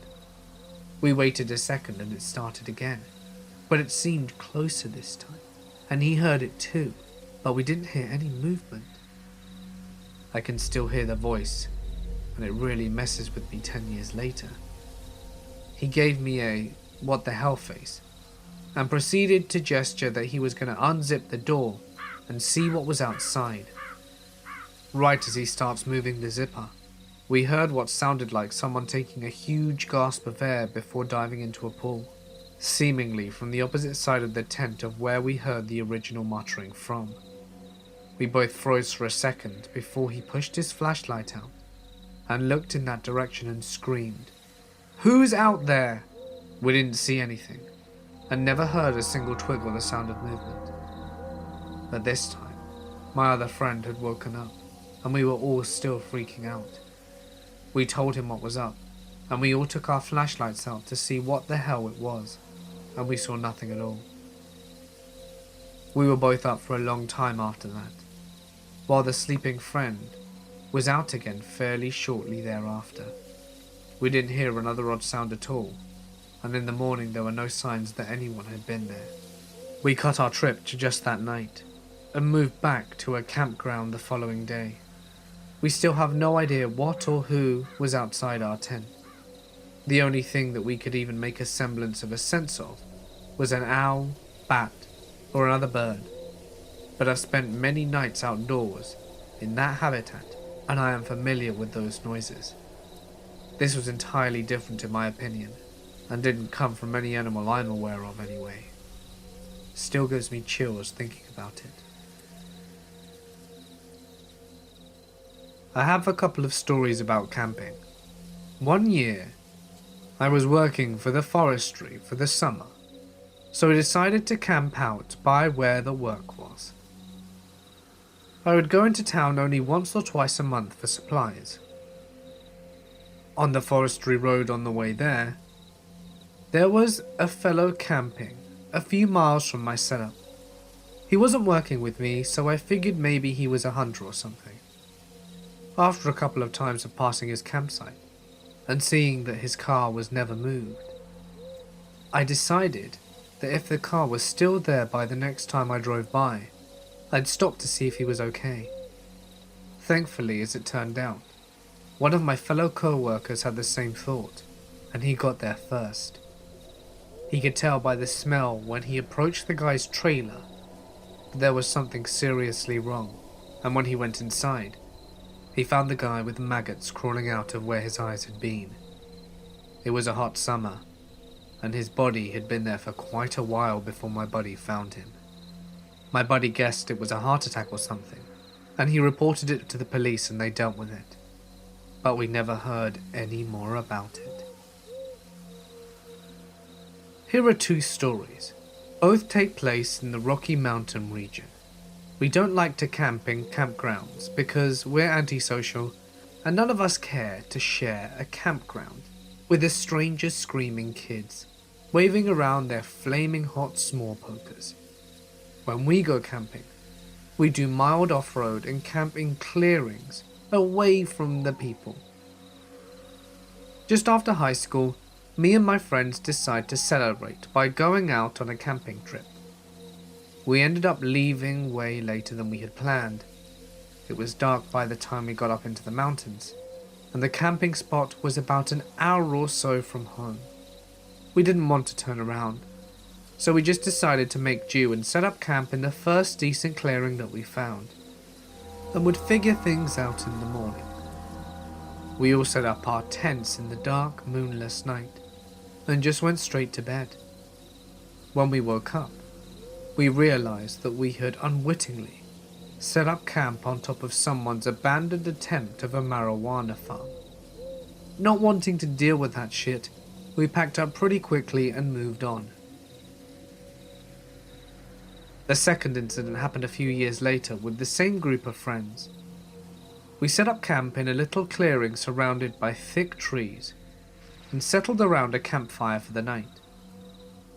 After it gets dark, we hear rustling in the trees and occasionally catch a flash of campfire reflecting off the ice in the distance.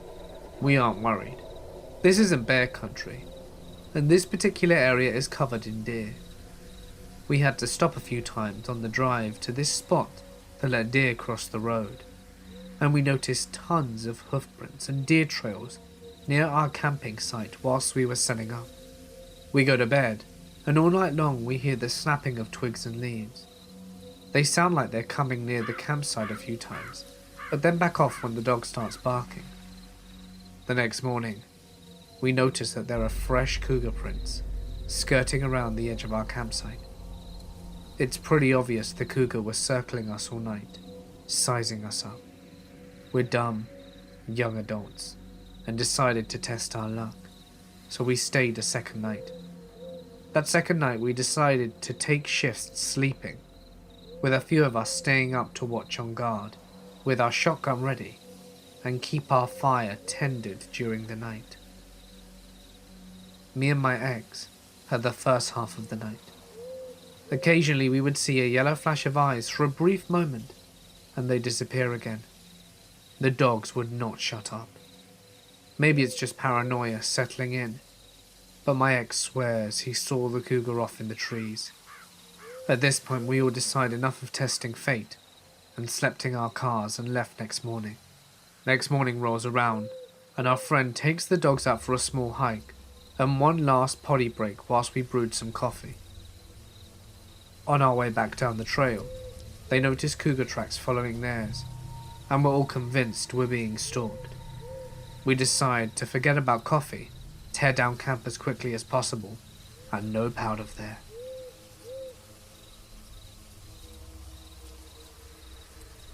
An old guiding buddy of mine told me this story, and whilst I wasn't there myself, this happy-go-lucky hyper fella got really pale and quiet telling it.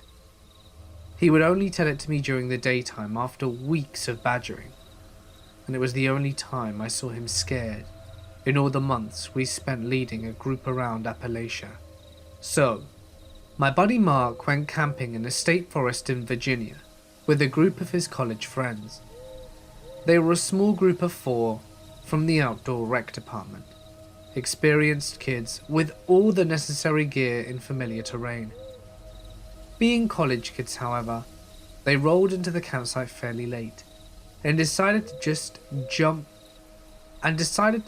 car camp, which is camping near the car, no hiking in separate locations. It was early evening, but still just before the sun had set. As they were unloading the car and setting up camp, 2 mangy fellas came out the woods and approached them. These guys looked like they'd been living out there for quite some time and acted very strangely. They wouldn't look you in the eyes and just really twitched, and just seemed really twitchy, just kind of hanging around like they wanted something, like coyotes. My buddy Mark got an uncomfortable feeling right away. The guys introduced themselves. Now, nobody I've spoken to can remember the man's first name. It was something like Bill or Rick. But the second guy said his name was Gizmo. Funny, right? Hard to forget. So Gizmo and his friend began asking questions. Questions like, are you all gonna stay the night? How much food do you have? When are you kids supposed to be heading home? You've all got phones, right? And are there any more of you planning on showing up? Well, Mark didn't like this one bit, so he started telling tales. Yeah, there's going to be 8 or 10 of us or more showing up tonight, and our parents expect us home first thing tomorrow morning. They're super paranoid, so we gotta get home on time or they'll call the cops. Parents, am I right? That sort of thing. Gizmo and company poked around camp a bit more, then wished the group good luck and disappeared back into the woods. Mark and his friends joked nervously about Gizmo and his friend, but weren't worried enough to actually leave. They built a fire and cooked dinner, then cleaned and hung up the bear bag. They spent the rest of the evening hanging out around the fire, chatting and drinking. One of them had a harmonica, I think, and by midnight they all turned in, and they had brought 2 tents, a girl's tent and a boy's tent. Well, Mark didn't feel right in the tent. He felt like somebody needed to keep watch, so he slept by the fire. Sometime later, Mark found himself awake. The fire was dying when he opened his eyes, and he couldn't see much beyond the campsite, except for one bright burning spot. There was a light out in the woods. It bobbed along at chest height, occasionally disappearing behind the trees, sometimes pausing. Whoever it was a good distance away, maybe 100 yards or so, and he followed it for a while until it went out. He stared into the darkness for a long time, until eventually he fell asleep once more. Suddenly Mark woke up again, this time in a panic. The fires were down to embers, barely glowing. He opened his eyes to see the strange light in the forest was back, and much closer now. He could see now it was from a lantern. He watched as the lantern carved a smooth perimeter around the campsite, occasionally going out, always reappearing a short distance away. Mark pretended to roll on his back in his sleep so that he could watch it. It circled the campsite twice, getting closer each time. The strange thing is, There were no sticks breaking, no leaves crunching. Somebody trapezing around the dark woods that close should have made a lot more noise. Whoever it was trying to be really quiet. Mark lay there, tense and unmoving. By the time it began its third rotation of the campsite, the lantern was so close that Mark could see a face illuminated on it. It looked like one of the fellas from earlier. He couldn't remember which one. His eyes were bugged out, scanning the campsite like a predator, and he was sweating. And then the lantern went out. At this point, Mark properly woke up. He got up and started making a lot of noise, stoking the fire, packing his gear. His watch read 4:30, and the sun wasn't up yet. He considered all of that happened, and made the tough call to wake his buddy and bug out. Nobody argued when they saw his face. Like I said, this guy is happy-go-lucky, and a human golden retriever, and an experienced woodman to boot. You'd believe him too. The sun was barely starting to come up, and by the time they got in the car, as they were driving out, they passed something that they hadn't noticed on their way in.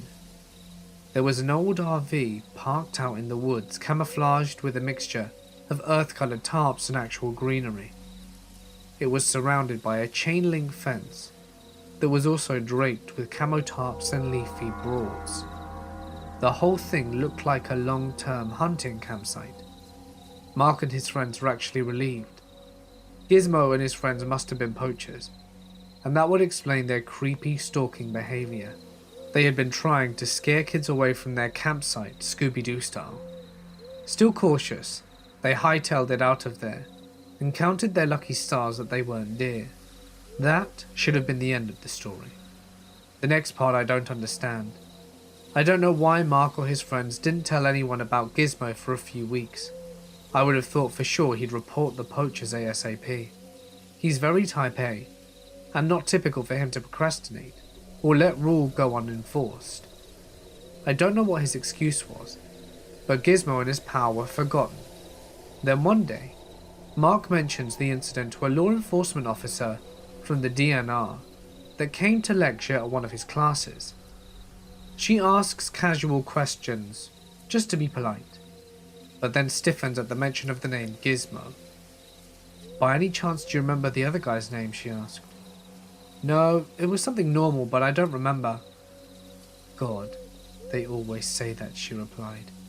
Turns out that part of this woman's job was investigating the murders that occurred in Virginia state forests. Most are body dumps for crimes that occurred elsewhere, but over the last decade a series of unsolved cases, stretching all the way into West Virginia, had targeted what appeared to be random unrelated campers. But when they interviewed other campings in the area around the time of the murders, they all mentioned the same uncanny details. They had all been approached by an individual named Gizmo, and another man whose nobody's name they can seem to remember.